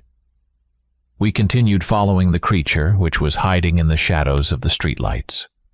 It moved along the edge of the street, skillfully dodging the light, darting from house to house, as if playing some sinister game. Suddenly I noticed on the tablet that the signal had stopped moving. We cautiously approached, straining our eyes to see in the darkness. The creature was right behind a small wooden fence, one of those that surround old houses in the suburbs. Slowly, with weapons ready, we started to circle around the fence, expecting to see the werewolf at any moment. The silence was oppressive, and each of our footsteps echoed in the air. A light breeze rustled the leaves, and in the glow of the streetlights the shadows seemed alive. John and I exchanged glances. The tension hung in the air like an invisible threat. We approached the fence and, leaning over it, peeked behind. But instead of the monster we expected to see, there was a tracker lying on the ground, covered in blood. "Damn!" I hissed, feeling a chill run down my spine. She found it. This was very bad news. The creature had figured out it was being tracked and had disposed of the device. Now we had no way of pinpointing its location. John clenched his jaw, staring angrily at the bloody stain. We began inspecting the spot where the werewolf had discarded the tracker, trying to find any traces. But in the center of town, it was incredibly difficult. Though the town was small and the streets were empty, it was nearly impossible to spot the creature's tracks. It moved quietly and invisibly, and now every house, every shadow could be hiding the threat. We made our way down the street, checking corners, fences, and alleyways, but everything was clear. It seemed as if she had vanished into thin air. "This place is a maze," John said, looking around. "She could be anywhere." The town's population was small, and there wasn't a soul on the streets, which worked to our advantage. At least there were no additional casualties. But the feeling that we were losing her trail grew stronger by the minute. We kept searching, moving slowly and methodically, checking every nook and cranny, but there was nothing. No tracks, no sign of the werewolf's presence. I stopped and thought for a moment, trying to piece everything together. There had to be a reason she headed for this town. I opened the tablet, looking through Emily's file, and then it hit me. Of course, this was her hometown. She was returning home.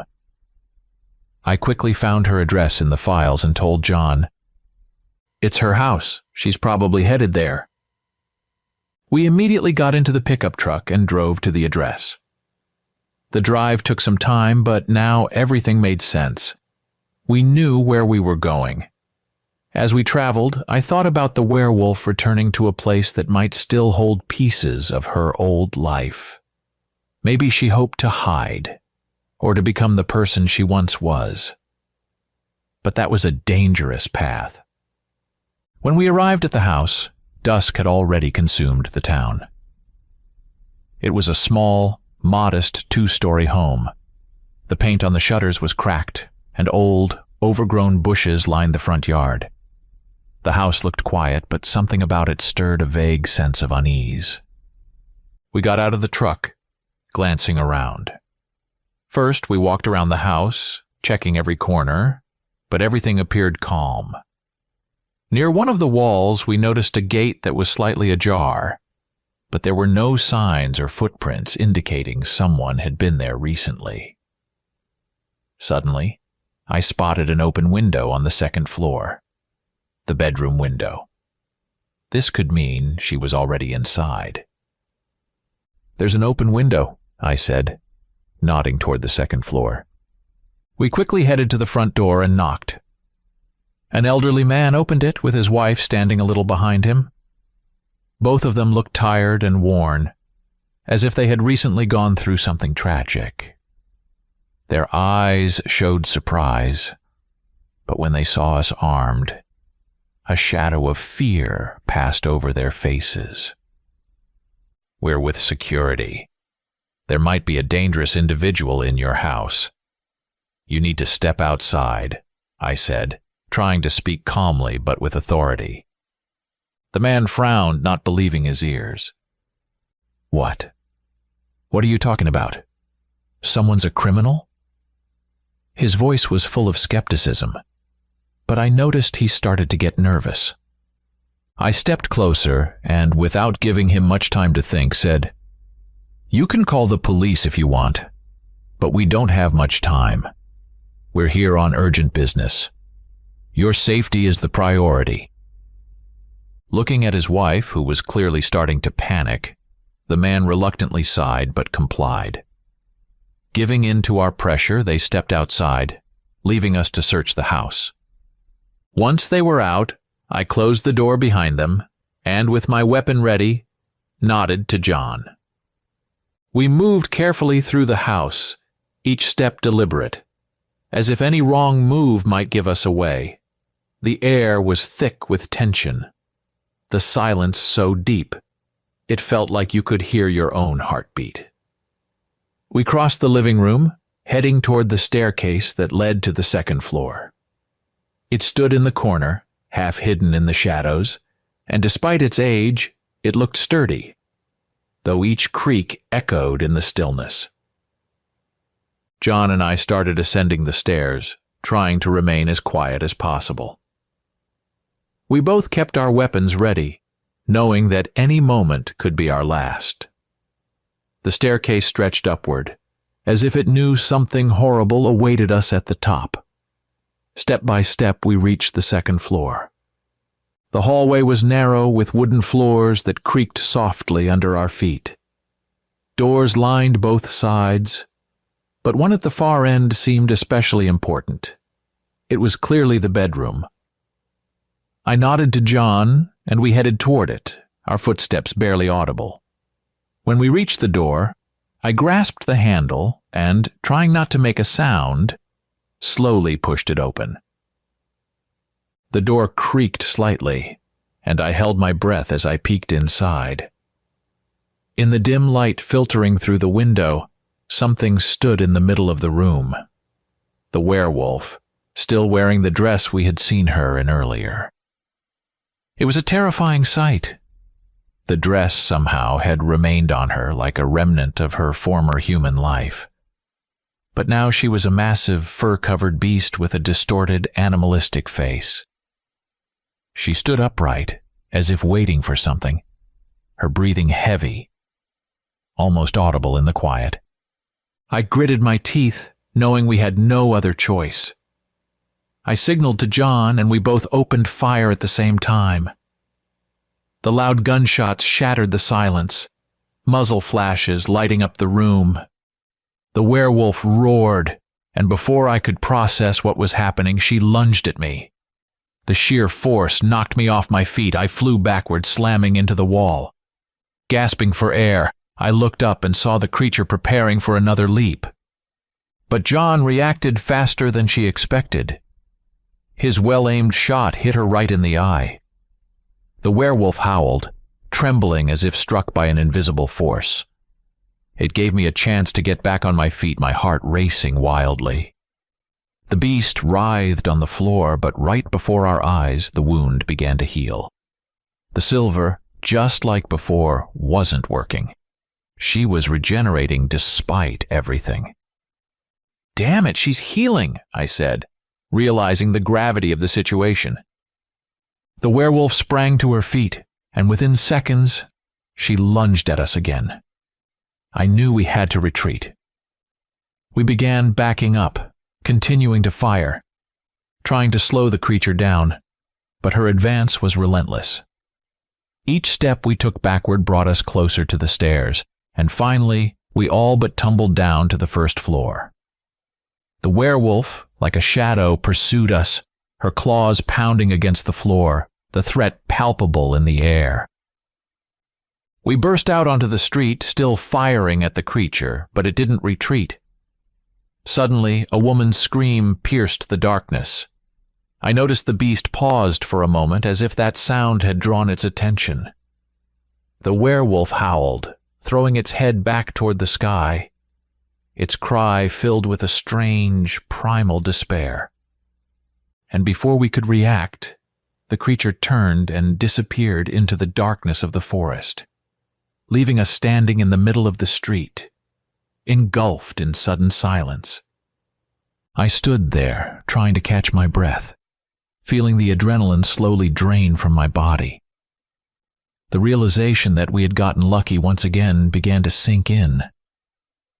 This creature, the werewolf, seemed to be battling itself, unwilling to fully give in to its instincts and kill us. If it had, we'd be nothing but corpses. And the most terrifying part, it was almost invulnerable, regenerating right before our eyes. The situation was at a stalemate. Several ideas spun in my head. Either take her head off with a high-caliber weapon, or try to kill her while she was still in her human form.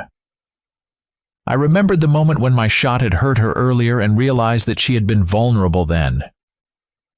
"Damn it," I cursed to myself. Facing a lycanthrope had been far easier compared to this nightmare. Suddenly, the sound of sirens broke the silence. We turned to see about a dozen pickup trucks pulling up. They had no markings, but I immediately knew. It was the backup Alex had sent. One of the men got out, spotted us, and walked over. "I'm here to help. Alex said the situation was serious," he introduced himself.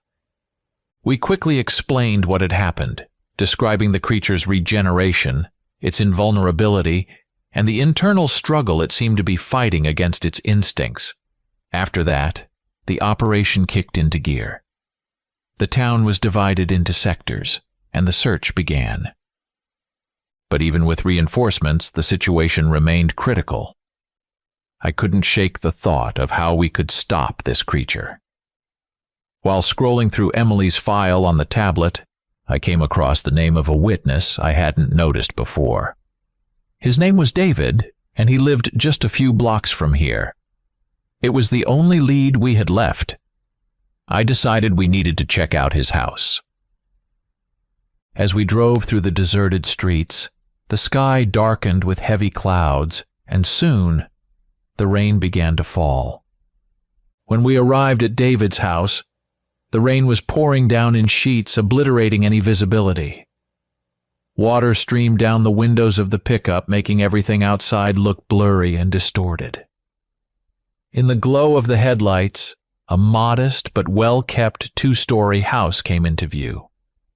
The light from the first-floor kitchen illuminated the inside, where a young man, likely David, was cooking, oblivious to what was happening outside. I stopped the truck and John and I stepped out, immediately drenched by the downpour. As I scanned the area, my eyes locked on a figure standing motionless in the rain near the window.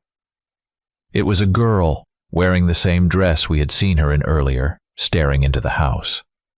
My attention was drawn to what was happening in the kitchen. David was calmly preparing a meal, unaware of the danger looming just outside. I quietly loaded the tranquilizer gun and gestured to John to take his position. We began to flank the girl, moving silently under the cover of the rain. She seemed completely unaware of us, her focus entirely on what was happening inside the house. But my instincts told me that she knew we were there. Just as I took aim and fired, everything happened in a flash. She dodged with inhuman speed, her body beginning to transform rapidly. A deep roar echoed, a low, raspy sound, as if something ancient and wild had been unleashed. The werewolf leapt at us with fury, and we opened fire, knowing our chance to hit her in human form was gone. The tranquilizer rounds struck her but had no effect. She was moving too fast. Remembering a tool from our arsenal, I quickly pulled out a sonic bomb designed to stun werewolves. I threw it, and a second later, it detonated. John and I heard nothing but a faint hiss, but a bright flash erupted before us. The werewolf shrieked. She clearly felt the impact, freezing in place as if stunned. We had a few precious seconds. I grabbed the high-caliber rifle, specially designed for situations like this, and aimed for her head, ready to end it. But suddenly a shout cut through the noise of the rain. "Emily!" It was David, the young man from the house. The werewolf seemed to react to his voice. In the moment I was about to pull the trigger, her body began to change again. She trembled, and in seconds she was a girl once more. Emily, sitting on the ground, trembling and crying under the rain. David ran to her, wrapping his arms around her, ignoring my desperate shout, "Don't go near her! Get back!" But he didn't stop. It seemed his love or desperation had overcome his fear. He held her tightly, and I froze, realizing I couldn't take the shot. Minutes later, reinforcements arrived. We sedated Emily, and she slowly calmed down, drifting into a deep sleep. She was gently placed on a stretcher and transported away. David refused to leave her side and insisted on going with her. Exhausted and drained, we finally returned to our base, knowing that this case was far more complex than we could have anticipated. The creature we had faced wasn't just a beast. There was still a part of her that was human. When we got back to the office, Jack was already there, recovering from a previous mission. We took hot showers, washing away the fatigue and adrenaline, and gathered in the common room for dinner. Jack, looking better, was glad to see us and immediately asked what had happened. We recounted our encounter with the werewolf in detail, leaving nothing out. In the middle of the conversation, I heard a notification on my phone. Checking it, I saw that another payment had been transferred, a relief as the job had been recognized. But the thoughts of what we had experienced lingered. I realized my life would never be the same. Each new mission was pulling me deeper into a dark world where monsters were real. The next morning, Alex arrived. We gave him a full report of what had happened, and he told us that Emily was now in a special lab being studied. Sophia was also there, but she was due back soon. Her absence had lasted a week, and we used that time to rest. But it was clear that our ordeal was far from over. We remained on base, as if awaiting the next mission, feeling like we were being prepared for something bigger. I thought back to the enormous head in the capsule we had seen at the lab and realized that there was still much work to be done. We had only scratched the surface of something far more significant. When Sophia finally returned, she looked worn out, but her eyes sparkled with excitement. We poured her some coffee, and after catching her breath, she began telling us about her findings. "I've catalogued all the cases related to werewolves," she started. "This last one with Emily is unique. She can shift instantly and, more importantly, retain control over her mind. This is something new, you understand. I've studied your case and others that have happened before, and I've discovered that they all share one common link. Everything points to that head we saw in the lab. It's not just a creature, it's something like the mother of wolves. It could have existed for hundreds of thousands of years, maybe longer. I can't say for sure, but I'm convinced that all werewolves originate from it." We sat in silence, absorbing her words when Alex walked into the room. He had overheard Sophia's last statement and nodded. "You're right," he said. "You need to trace its origin. That's why I'm sending you on your next mission." The new assignment was just beginning, and I felt a chill of anticipation. Story 3. The sun's rays lazily filtered through the large, dusty windows of the shop, flooding the floor with golden light. The air was warm and slightly spicy, the kind you only feel in the last days of summer. I sat by the window, basking in the warmth, knowing that soon it would give way to the cold breath of autumn. Summer was fading, and with it, the lightness that had accompanied me these past few months. My mother and I had recently talked about returning to school. The semester was approaching, but school life seemed distant, almost unreal to me. I was already fully immersed in another magical world, and the thirst for adventure pulsed in my veins. Yet sometimes, like now, I just wanted to stop and rest.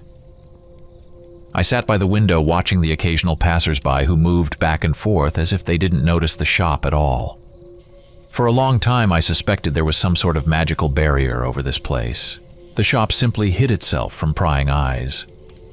Only those meant to find it ever entered. It had been 4 days since the last visitor. The silence in the shop was almost tangible.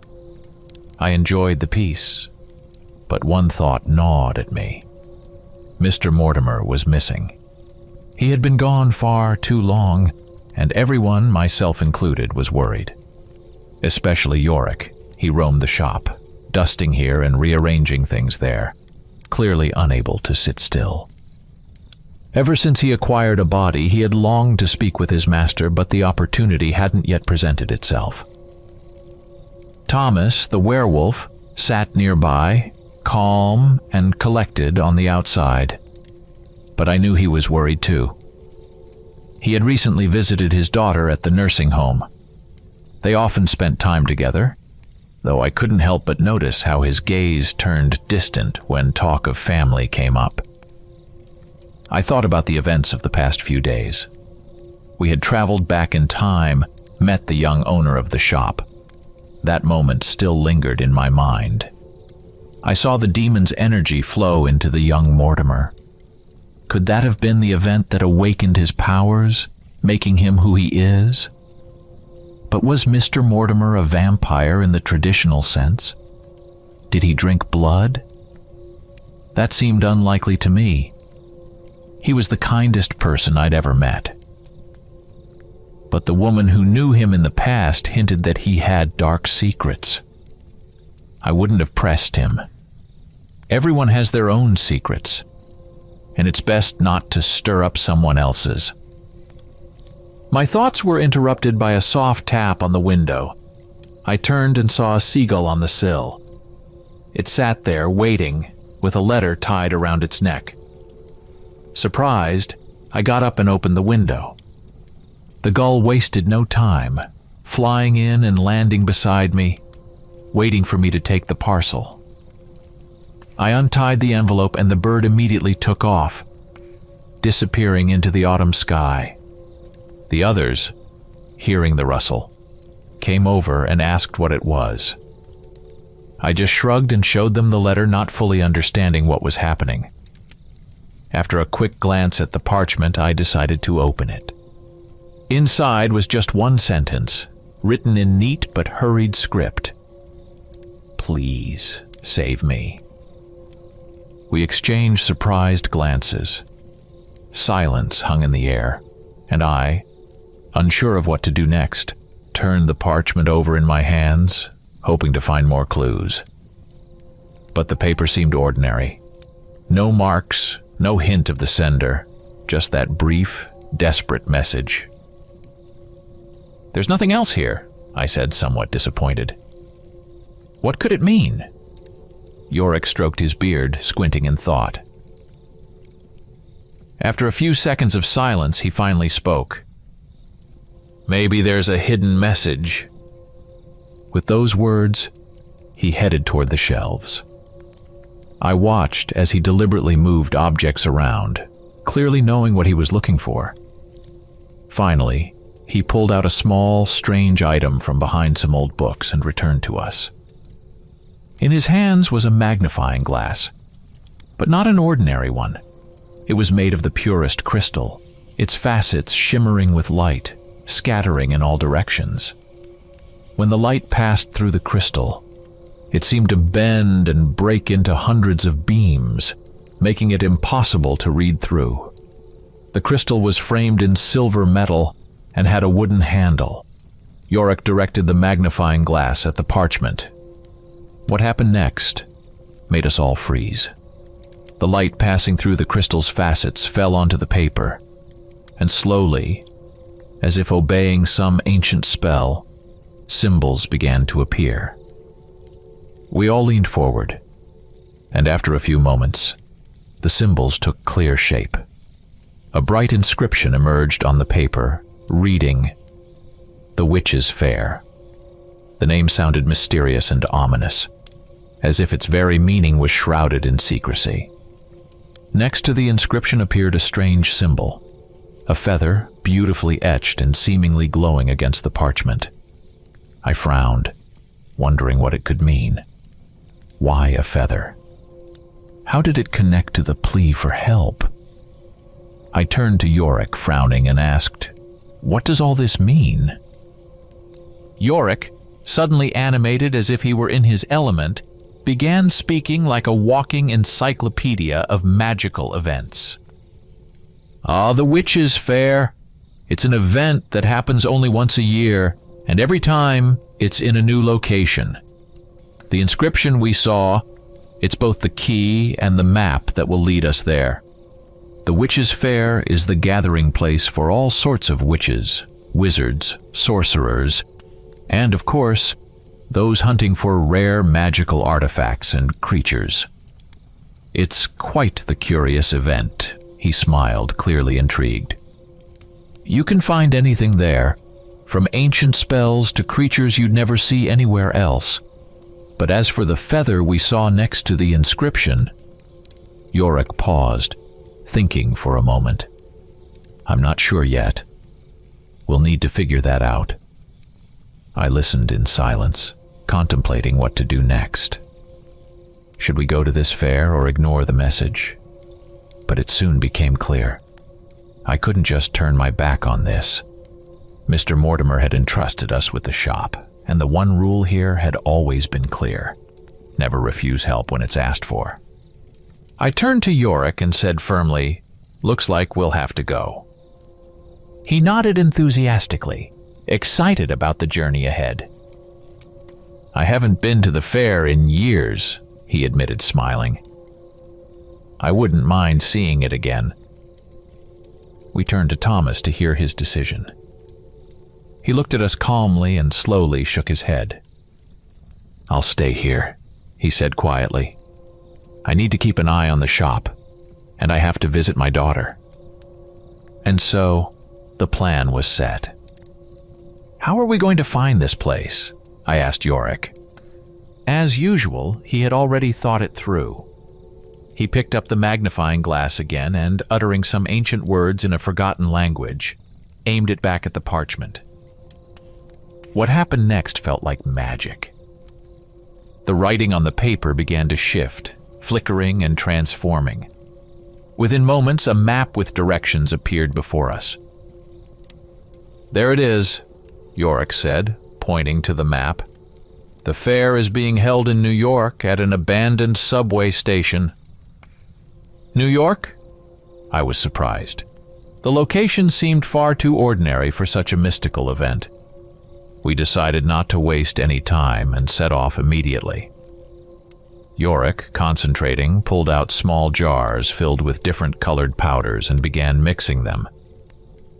I had never seen teleportation powder being made before, and noticing my curious gaze, Yorick seemed a bit self-conscious.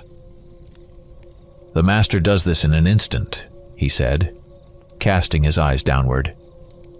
"He knows the proportions by heart and never makes a mistake. But I have to carefully measure the ingredients, or we could end up in the wrong place." I simply nodded, continuing to watch the process. Yorick carefully measured the colorful powders with a small spoon, weighing them on an old-fashioned scale. Sometimes he had to add or remove tiny amounts to ensure the mix was just right. It looked like an alchemical ritual, an ancient and mysterious craft requiring patience and precision. When the mixture was finally ready, Yorick carefully sprinkled the powder into the air, and at that moment, a portal opened before us. On the other side, I saw a deserted street lined with old buildings and in the distance the lights of a highway where people and cars moved. Yorick pursed his lips in mild annoyance as he looked at the scene. "Missed it by a bit," he grumbled, "but it seems close enough." He jumped through the portal without hesitation, and I followed, checking my magic pouch hanging from my belt first. Thomas, who stayed behind at the shop, silently watched us go, offering a final wish for us to be careful. The next moment, the world spun around me, and everything went dark. I felt a slight dizziness, as if the space around me had momentarily lost its familiar shape and boundaries. When I finally opened my eyes, I realized I was in a narrow alleyway. Trash cans lined the walls, and at first glance the place seemed completely abandoned. There was no one around, which was a relief. At least I hoped no one had seen us. Yorick stood nearby, and as soon as I appeared, he waved his hand, and the portal dissipated, vanishing as suddenly as it had opened. We stepped out onto the street. I quickly realized we were in the heart of the city. People were bustling around, hurrying about their business, paying no attention to us. Storefronts glimmered. The air was filled with the smell of street food and exhaust fumes. The noise and chaos were an unbearable contrast to the quiet we had just left behind. We needed to find the abandoned subway station, but I had no idea where it was. Yorick, on the other hand, seemed confident. He clearly knew where to go. We walked for several blocks, turned a corner, and passed by old apartment buildings. The streets became narrower and more deserted, and soon we turned down another alley. Among the dumpsters and cracked walls, Yorick found a manhole. He pulled at the cover, and with a loud creak it swung aside, revealing a dark entrance into the sewers. "You first," Yorick said, motioning for me to go down. I hesitated for a moment, peering into the dark hole. The damp, musty smell wafted up from below, but there was no other way. Gathering my courage, I began to descend the rusty ladder, and soon found myself in a sewage tunnel. Yorick followed behind me. We walked through the narrow, damp passage, illuminated only by the dim light of a lantern Yorick had pulled from his pocket. Water splashed somewhere in the distance, and each of our steps echoed loudly as if the tunnel itself was watching us. After several minutes of wandering among pipes and metal grates, Yorick suddenly stopped at a wall. He inspected it closely and then pressed one of the bricks. With a groan, as if it were sighing, a hidden passage opened. Behind it was a steep staircase leading down. We began our descent, each step echoing loudly in the narrow, damp space. The staircase was old, its metal railing rusted, and the steps were slippery in places, covered with mold. The deeper we went, the stronger the smell of dampness and decay became, until finally, we reached a massive iron door. Without a word, Yorick pulled at the rusty handle, and the door, creaking and groaning, slowly opened. Beyond it lay the subway tracks. We stepped onto the cold, cracked rails, and the tunnel swallowed us in its darkness. We walked slowly along the tracks, alert and ready for anything. Around us, there was dead silence, and only our footsteps echoed against the stone walls. Suddenly, lights flickered in the distance, and a faint rumble reached us. "A train," Yorick said quietly. Wasting no time, we rushed toward the nearest opening in the wall. Pressed into the narrow space, we watched with bated breath as a train emerged from the darkness, speeding by. It raced past, and the gust of air it left behind sent my hair flying. When the train disappeared around the bend, leaving only a faint hum in its wake, we cautiously stepped out of our hiding spot and continued along the tracks. Soon, we reached a part of the tracks that seemed long abandoned. The rails were rusted, the walls worn, and there was an eerie stillness, as if the place had been forgotten by everyone. Suddenly, out of the darkness, an old man appeared. He looked incredibly ancient, as if he was 100 years old or more. Hunched over, he walked with a cane, dressed in an old-fashioned frock coat and a worn hat. His steps were quick and unexpectedly confident for someone his age, and I realized I wouldn't be able to catch up with him no matter how hard I tried. "Follow him," Yorick whispered, nodding toward the old man. "He'll lead us where we need to go." The old man didn't look back and didn't acknowledge our presence, as if we didn't exist for him. He just walked ahead, sure of his path. We quickened our pace, trying not to lose sight of him, and soon he led us to a hidden, abandoned station, forgotten by the world and its purpose. The station was shrouded in twilight, its walls covered in ancient graffiti and cobwebs. We followed the old man, never letting him out of our sight. When he stepped onto the platform, he approached the wall and suddenly stopped. The floor, laid out with large square tiles, seemed ordinary, but the old man clearly knew what to do. He carefully stepped onto one tile, then another, took a step to the left, and moved onto the next tile. I held my breath, watching his every move. Then, as if by magic, the old man vanished into thin air. I stood there, mouth agape, unable to believe my eyes. "We need to follow his steps," Yorick said quietly, nodding toward the tiles. I focused on the combination the old man had used, and holding my breath, began mimicking his movements. As I stepped onto the final tile, the world around me suddenly shifted, so abruptly, in fact, that I was momentarily disoriented. Beside me, Yorick materialized, and together we found ourselves in a completely different place. Before us stretched a bustling street inside a massive cavern. I craned my neck and could barely make out the ceiling's vaulted heights. The cave was so vast that its boundaries blurred in a hazy distance, and the light, it seemed like sunlight, though there was no way real sunlight could reach here. Yet everything was bathed in a warm, soft glow, as if it were daytime. The cavern was enormous, and its walls were hidden behind endless rows of stalls and wagons that stretched as far as the eye could see. Between them, people bustled about, browsing the goods, and I quickly realized this was the fair, but not an ordinary one. Many of the creatures here were unlike anything I'd ever seen. Tall, squat, covered in fur with strange eyes. Some moved gracefully and silently, like shadows, while others were massive and lumbering, heavy like stone. We moved forward, and I couldn't help but glance around, trying to take in everything this mysterious market had to offer. Each stall was manned by vendors displaying their wares, many of which were unlike anything found in ordinary shops. At one stall, tiny glass vials rested on cushions, and inside them it seemed like miniature clouds or whirlwinds swirled. They glowed softly, their movements mesmerizing.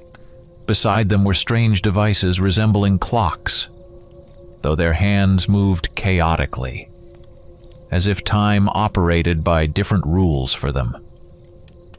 Another stall featured metal gloves and gauntlets. They looked heavy, but they were crafted with incredible precision. I noticed one customer try on a glove, and as he clenched his fist, the glove seemed to come alive, adjusting perfectly to his hand. A bit further along, I saw glowing plants, flowers emitting a faint luminescence. I watched as one of the sellers leaned down to them and whispered something, and the flowers seemed to respond, swaying gently and changing the color of their petals. As we passed another row, I spotted a vendor showing off massive, ancient books. Their covers were cracked, and the pages looked as though they might crumble to dust at the slightest touch. Yet there was something about these books that drew the eye. They seemed to hold the weight of millennia of wisdom within them. We kept walking, and I couldn't tear my gaze away from the strange and magical items. Each one held a certain mystique, a secret, but I couldn't figure out what it was. I could only guess at their purpose. But the fair pulled me deeper into its mystery, and I felt like even more wondrous things awaited us ahead. As we walked through the fair, Yorick looked unusually focused. He was clearly searching for someone or something among the traders, even as he told me the history of this enigmatic place. "It all started over 100 years ago," he began, never taking his eyes off the surroundings. "There was a man named Sebastian Knoxwell who discovered that certain objects possessed magical properties. He began collecting these artifacts, first for himself, but eventually he realized there were others around the world who owned similar items. However, these people kept their treasures hidden, passing them down through generations. Soon, Knoxwell realized that they too had something to gain by trading or selling these items. That's when he had the idea to create a fair where owners of such artifacts could safely make deals. I listened intently, glancing at the rare goods and strange creatures around us. The air was thick with the scent of spices, leather, and metal. "Humans don't possess magic directly," Yorick continued. "They always need artifacts to use it. No one knows where these items come from or how they're made. It's one of the secrets that remains unsolved."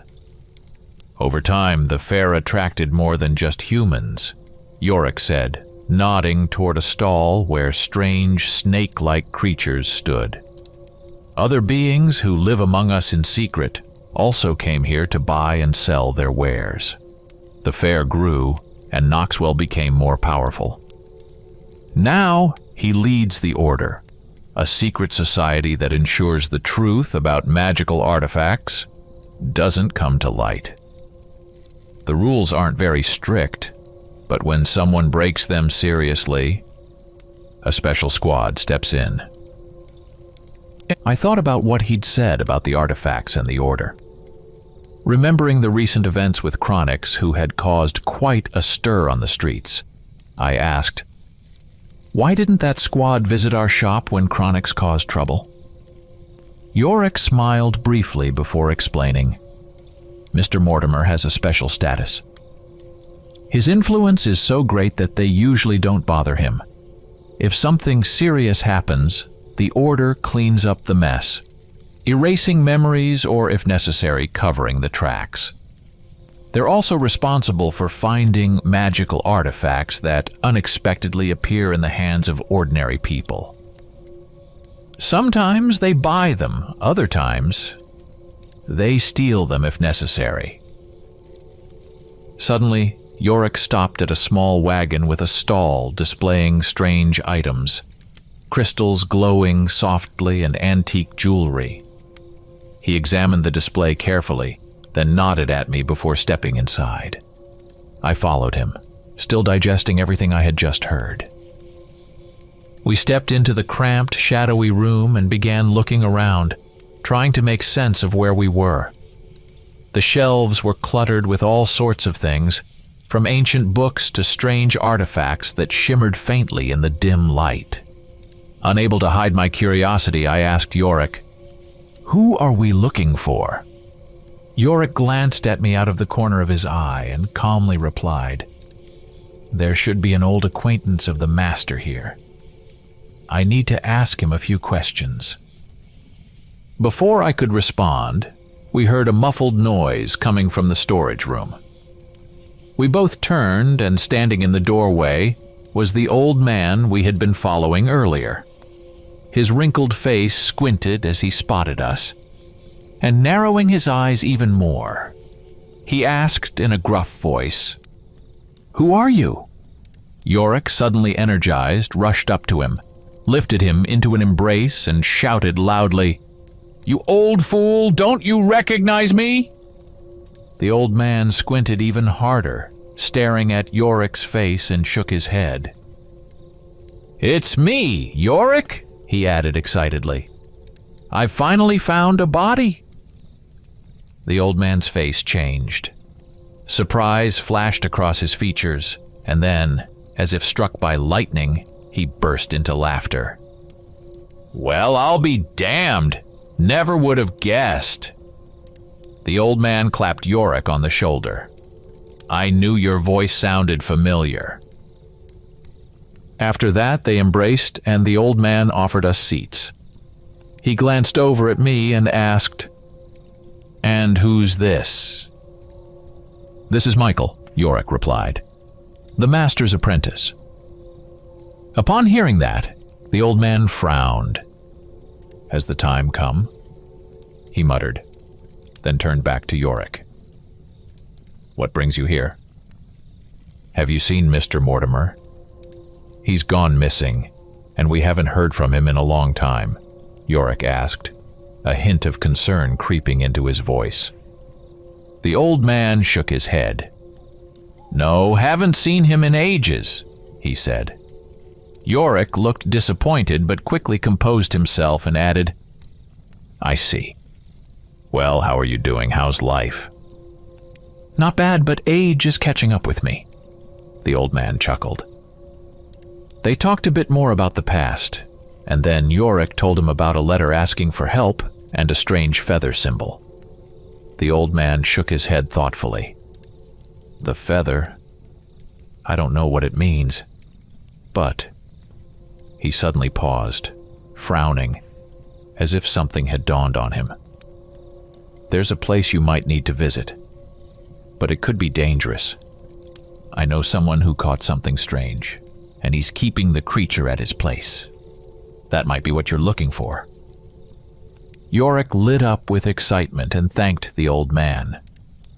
We were about to leave when the old man unexpectedly looked at me and said, "I've been waiting for you for a long time. Once, long ago, your master came to me. He left something, saying that if his apprentice ever came, I was to give it to him." With those words, the old man disappeared briefly into a back room and returned with a long wooden case. He placed it on the table, inserted a key into the lock, and opened the lid. Inside lay a cane, seemingly ordinary, but exquisitely carved from wood, with delicate patterns spiraling along its surface. The initials engraved on it were my own. I felt my heart skip a beat. This was the same cane that would belong to me in the future when I became an old man. I had left it with Mr. Mortimer, but now it had come back to me. The old man handed me the cane. "It belongs to you," he said. "This is no ordinary cane. It holds great magical power. Be careful with it." I carefully took the cane, turning it in my hands, feeling its weight and power. After thanking the old man, we left the shop and continued down the street, where the hustle and bustle of the fair was in full swing. As we walked down the street, I couldn't resist asking my companion, "Who was that?" Yorick, still deep in thought about the conversation, glanced back at me. "That was an old merchant named Guido Fellmore. A long time ago, the master saved his life, and they've been friends ever since. Guido specializes in rare and strange magical artifacts." "And why didn't you stop him when we were at the station?" I asked, recalling how the old man had quickly disappeared from sight. Yorick smirked. "At the time, he was wearing 7-league boots, one of the rarest artifacts. When you put them on, you can't see or hear anything around you until you reach your destination. That's why I didn't bother stopping him." I nodded, amazed at how many magical artifacts existed in this world. As we continued walking down the busy street, I glanced at the cane, thinking about how unusual it was. From what I remembered, it responded to my thoughts and could change its form, making it an incredibly valuable item. I decided to test it. Thinking of how often I used a simple ballpoint pen, I imagined the cane transforming into one.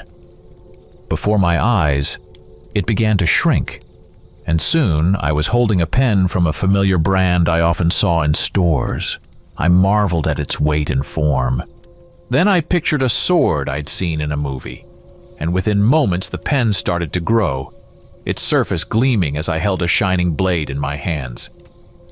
Yorick watched with approval, then said, "Yes, it's indeed a powerful item, but it reveals its full potential when you have extensive knowledge. Remember, in the cave when you summoned the spear that could pierce the demon? You learned about it from an ancient drawing. It all depends on your imagination and what you know." I played around with the cane a bit more, impressed by its abilities, before returning it to its original form, a simple wooden cane with carved patterns. We continued down the alley until we turned into a quieter part of town, where there were far fewer people. The atmosphere changed. It felt heavier, more oppressive. We walked a little further until we reached an old trailer that seemed to radiate something dark. The air was thick with tension, and I couldn't help but feel uneasy. We looked around to make sure no one was nearby and approached the closed trailer. I knocked on the door, but there was no answer. Deciding to investigate further, I circled around the trailer, peering through the windows. In one of them, I spotted an unusual cage. It was intricately crafted, seemingly made of pure gold, with bars that curved elegantly, giving it the appearance of some ancient artifact. Inside the cage sat a large raven, Its feathers gleamed with a glossy black sheen, and its eyes, cold as a moonless night, seemed to be staring directly at me. There was something about this raven that felt too intelligent for a mere bird, and in its gaze, I sensed a hint of menace or a hidden secret. I continued to inspect the room through the window, but didn't notice anything else out of the ordinary. Suddenly, I heard a rustling sound from beside me. Turning my head, I saw nothing, but the strange feeling didn't leave me. As I focused back on the room, I realized something had changed. At first, I couldn't put my finger on it. Then it hit me. The raven was no longer in the cage. In its place sat a black cat, exactly the same in color and size. I froze in astonishment, trying to comprehend what was happening. Soon, Yorick approached and asked, "What's in there?" "There's a strange creature in the cage," I said, pointing to the cat that had been a raven moments before. "It changes its form." Yorick frowned and, shaking his head, quietly replied, "I've never encountered a creature like that. I don't know what it could be." At that moment, we heard voices. Someone was approaching, and judging by the tone, they were arguing. We hid behind some nearby crates and started watching. Two men appeared on the path. One was young, about 25 years old. His hair was cropped short, and his skin was pale. He looked a bit anxious, his eyes flashing with irritation, and his movements were sharp. He wore a leather cloak that barely concealed a long sword strapped to his back. The other man was older, around 40. His dark hair was starting to gray at the temples, and his face was lined with wrinkles, bearing a weary but still sharp expression.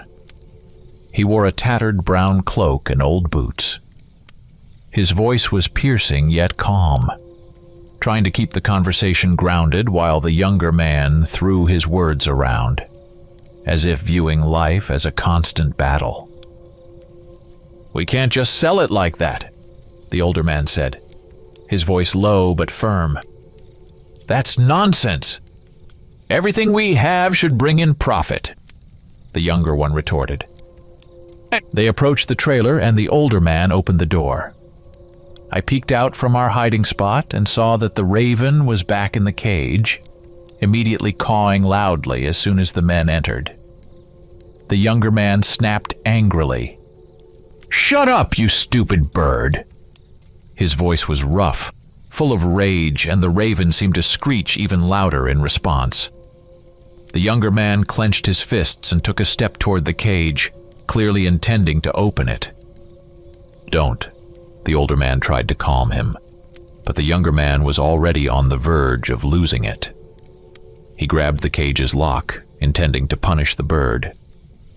But at the last moment, he stopped, letting go of the lock. The raven continued to caw, but now more quietly, as if realizing its punishment had been postponed. The men resumed their conversation, discussing something about a sale. I kept watching them closely, waiting to see what would happen next. And then, completely out of nowhere, there was a loud explosion from inside the trailer. The room was suddenly filled with thick smoke, and the men inside began coughing loudly, choking as they struggled to figure out what was happening. Out of the fog, figures emerged, dressed entirely in black, their faces obscured by featureless white masks. The moment I saw them, I cursed under my breath. Damn it, the faceless. They're at it again. These guys were notorious for causing chaos and stirring up trouble that was hard to shake off. One of the faceless held a net while another wielded a whip. As the men inside the trailer coughed, trying to clear their lungs of the smoke, one of the faceless silently threw the net over one of them, and he collapsed to the ground as if paralyzed. The second man was struck with the whip, his body arching in pain before he too fell, drained of all strength. The faceless didn't waste any time. They grabbed the cage with the raven and quickly exited the trailer. Yorick and I exchanged glances. There was no time to lose.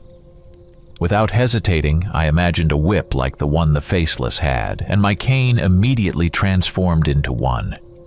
As one of them ran past me, I lashed out with the whip, and he dropped to the ground instantly, as if knocked out cold. But the second one, who was carrying the cage, managed to dodge and bolted away. We didn't hesitate. We took off after him through the narrow alleys. I kept the cane whip in hand as Yorick and I raced through the streets, dodging through the crowd of startled onlookers. People stared at us in astonishment, unsure of what was happening. All the while, the raven in the cage kept screeching at the top of its lungs. "Help! They're killing me!" The bird's cries drew even more attention, but the faceless man carrying the cage ignored it, focused solely on escaping. We chased him, darting through the winding streets and narrow alleyways, weaving through people who scrambled out of the way. The raven's terrible cries filled the air, adding even more chaos to the already frantic scene. The faceless man was nimble, expertly weaving between buildings, diving into shadows and dodging obstacles, but we stayed on his tail. Finally, he turned into a quiet alleyway where there were no people. And then, suddenly, he vanished. We skidded to a stop, looking around. The alley was empty, no trace of him, as if he'd evaporated into thin air. "Where did he go?" I asked, scanning the area and peeking under parked trailers. But there was no sign of him. Then I heard it. The raven's voice again, now filled with terror.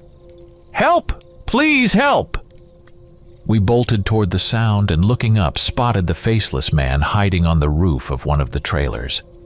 He stood there clutching the cage, preparing to make another run for it. Without hesitation, he took off again, leaping from rooftop to rooftop, desperately trying to escape. We chased the faceless through the narrow alleys until we finally cornered him against a stone wall leading into a cave. Realizing he was trapped, he frantically looked around for a way out. It was a moment of pure desperation. Suddenly, without hesitation, he pulled a powder from his pocket and threw it in front of him. A portal appeared, but something was off. The light emanating from it flickered, unstable, as if the portal could lead anywhere. Without a second thought, the faceless jumped into it, and despite our hesitation, we followed. When I opened my eyes, the first thing I felt was the cold, damp air. Thick fog surrounded us, and the sky above was overcast, threatening rain. We had landed in a cemetery. Trees, mostly willows, stood like phantoms, their long branches hanging down, almost touching the ground as if trying to cover the old, crooked headstones. Low grass, intertwined with fallen autumn leaves, grew between the graves. Some were overgrown with moss and weeds, while others looked newer, with crisp inscriptions on the tombstones. The faceless had vanished. We started looking around, trying to find any sign of him, but there was nothing, only silence, broken by the faint rustling of leaves in the wind. The cemetery stretched out in all directions, endless, shrouded in mist, amplifying the growing sense of unease.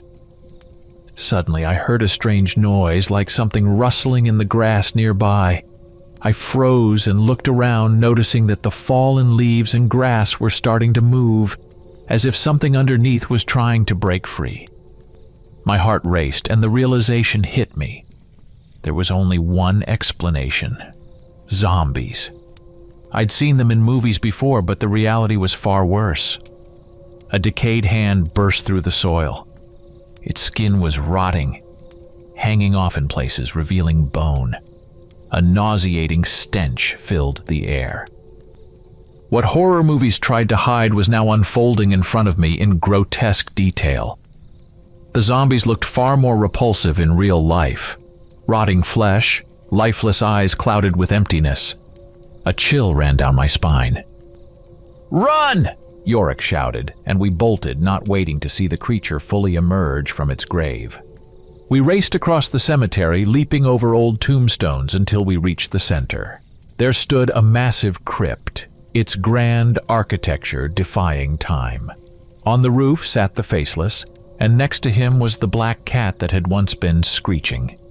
Now it sat calmly, as if under some kind of spell. Squinting, I noticed something around the cat's neck, a medallion. Small and metallic, it glinted darkly in the fog.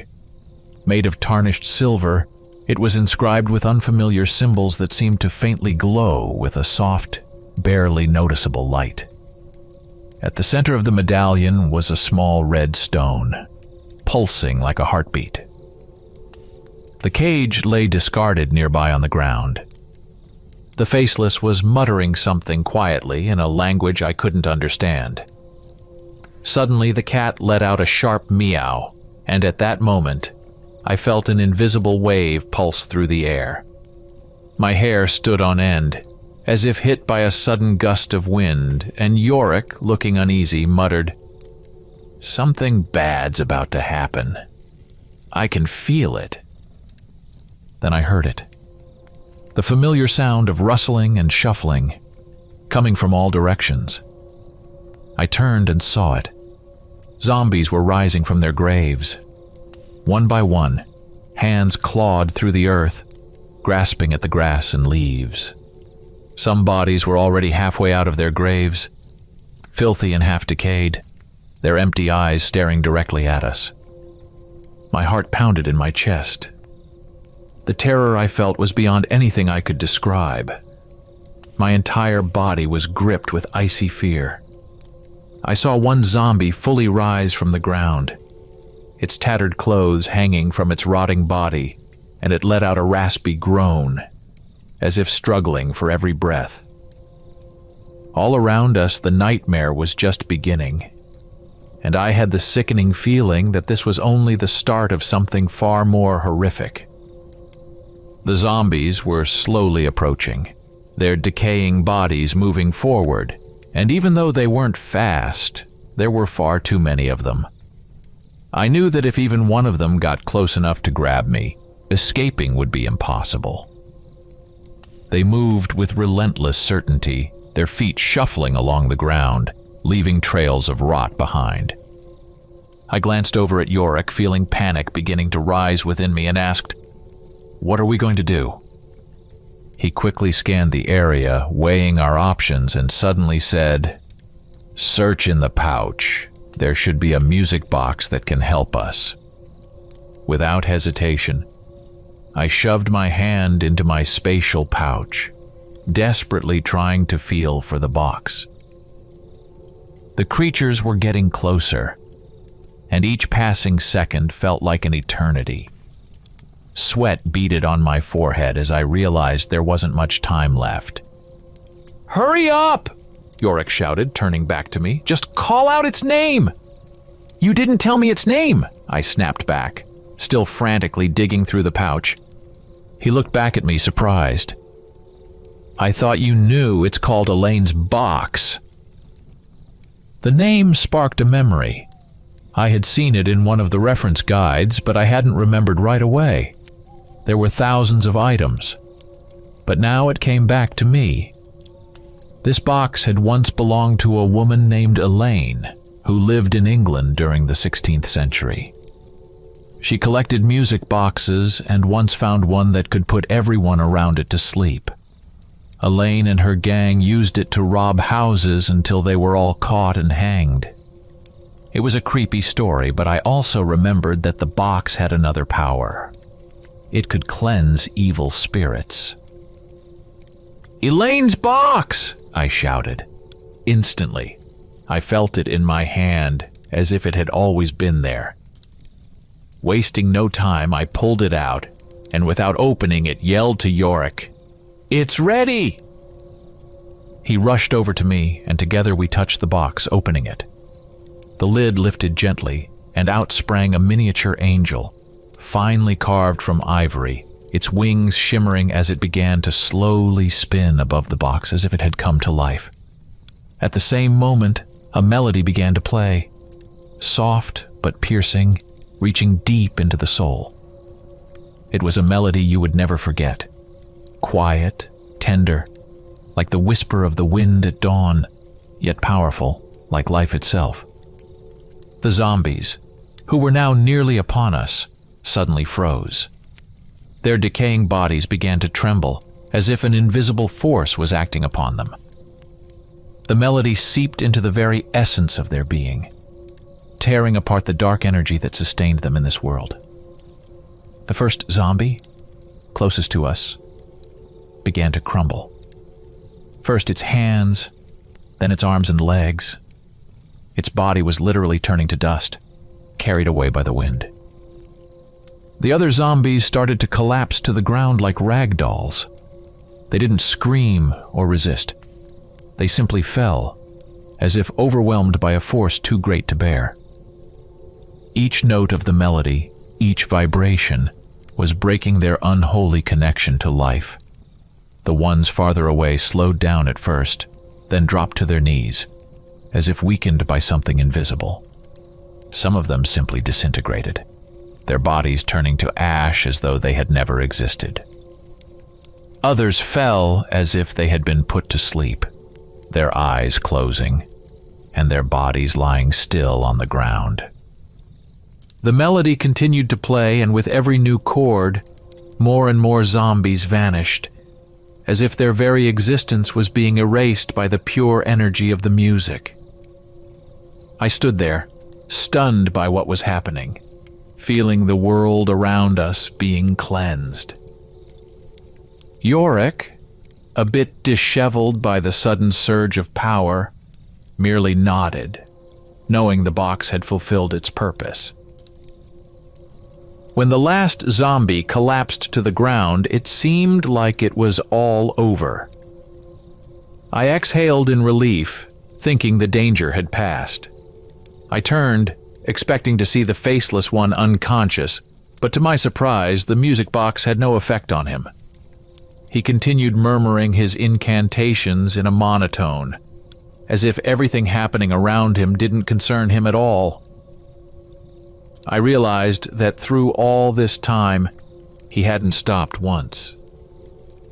Suddenly, the eyes of the cat sitting in the cage began to glow brightly, and its black fur stood on end, as if some kind of magical energy was coursing through it.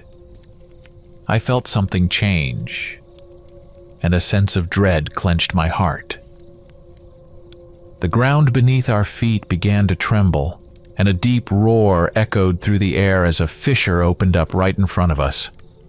I barely managed to keep my balance, stepping back to avoid falling.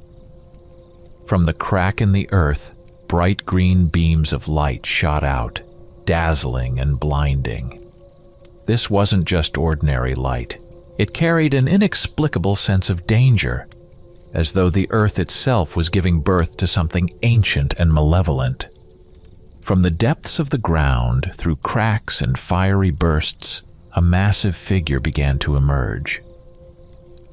The first thing I saw was huge claws, dark and sharp as if forged from ancient dried-out bones saturated with magic. They dug into the edges of the fissure, ripping rocks and gravel from the earth. With each passing moment, more and more of this creature rose from beneath the ground. Its body was covered in scales as black as coal, shimmering under the glow of the magical light. The demon was emerging slowly, but with each second its size became more and more staggering. It was gigantic, its massive body towering above us like a living mountain. Muscles rippled beneath its scaly skin as if it had been created solely for destruction. Its long tail, lined with spikes, twisted like a giant serpent, and crooked horns jutted from its back, reaching upwards like sharp peaks. But the most horrifying feature was its face. It looked like a grotesque mask, with two enormous glowing eyes, burning bright green like they came straight from the depths of hell. Its mouth was filled with jagged, uneven teeth, resembling shards of ancient bones. Every time it opened its maw, steam poured out, as if searing energy boiled within it. The creature let out a low, bestial growl that vibrated through the air so intensely that the trees around us swayed as if struck by a hurricane's wind. The ground trembled beneath us once again, and I realized that this wasn't just a demon. It was something far more evil and powerful. Its roar was so loud that I felt the blood freeze in my veins, and the hairs on the back of my neck stood on end. Yorick and I both understood we were in serious trouble. This demon was far too powerful, and its malevolent energy filled the air around us. Something told me that we didn't stand a chance against this demon. Judging by the look of terror on Yorick's face, he thought the same. We slowly began to back away, trying to avoid drawing the creature's attention, but it soon became clear that the beast had noticed us. Its glowing, fiery eyes locked onto us, and it took a step forward, each of its steps so powerful that the ground beneath us shook. One of its strides was like 5 of mine.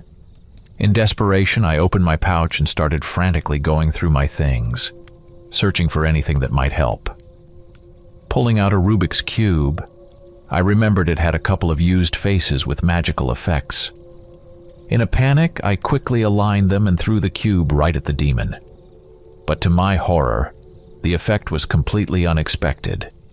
The demon began to grow, its body increasing in size, and it seemed to become even stronger. I cursed under my breath, realizing I had only made things worse. "Damn it!" Yorick yelled, clearly panicking. "I just became human again and don't want to turn back into a skull!" The demon was approaching, and I was sure this was the end. But suddenly a bolt of lightning shot into the sky, striking the demon directly. The creature staggered and stopped, looking around in confusion. I followed its gaze and saw that we were surrounded by people wearing red cloaks. There were many of them, and among them I saw faces of different ages and genders. Some of them were looking directly at me, while others focused on the demon, preparing to attack. These people began pulling out various magical items and launched an assault on the demon. Despite its size and power, the demon began to falter under the onslaught of attacks. Its roar grew weaker and its movements became less confident. It seemed like victory was within reach. But suddenly, as if in a fit of rage, the creature let out a roar so powerful that a wave of energy erupted across the battlefield, knocking everyone back. I was almost thrown off my feet and barely managed to stay upright. Everyone scrambled to get back up and rejoin the fight, but the demon was in a fury. One man, in his 40s with a thick beard, pulled a small hammer from under his cloak. Suddenly, the hammer began to grow in size until it was as large as a house. I couldn't understand how he held it, but the man seemed unaffected by its weight. He charged forward and struck the demon with all his might.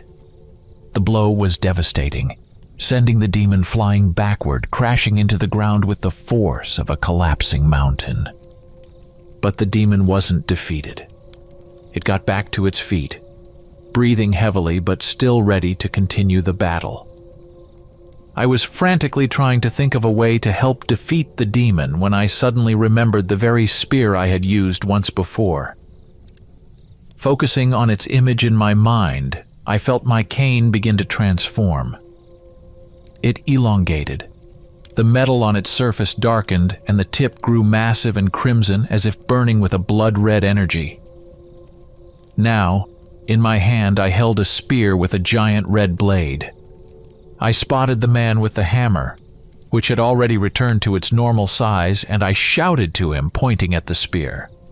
He seemed to immediately understand my plan.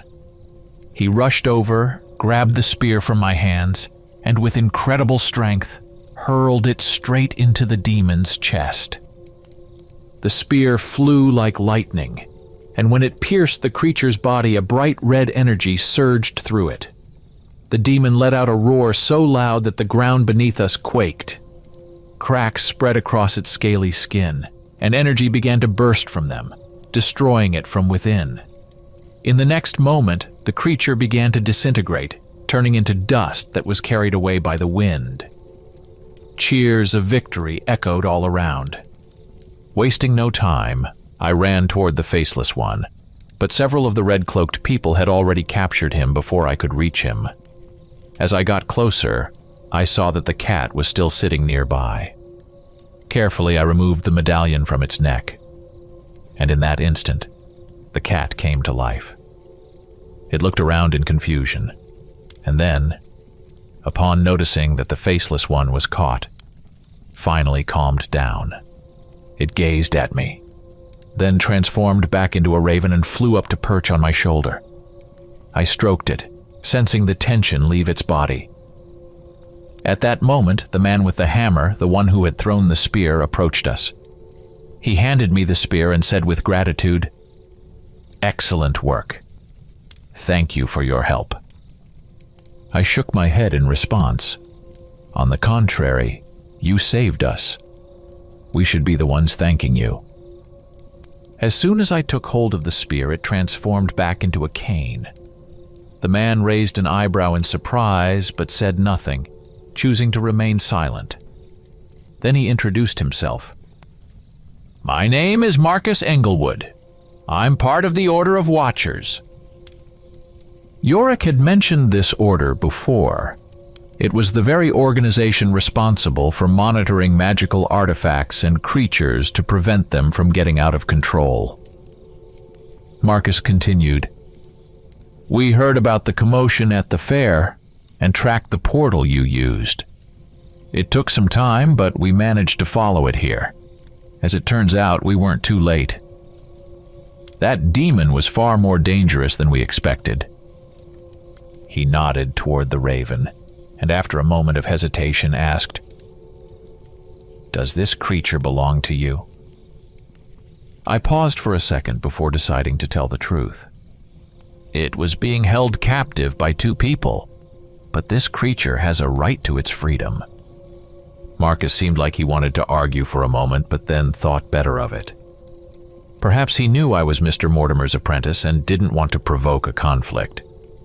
After that, the members of the order began cleaning up the graveyard, restoring the destroyed tombs, and dispelling the lingering magical energy.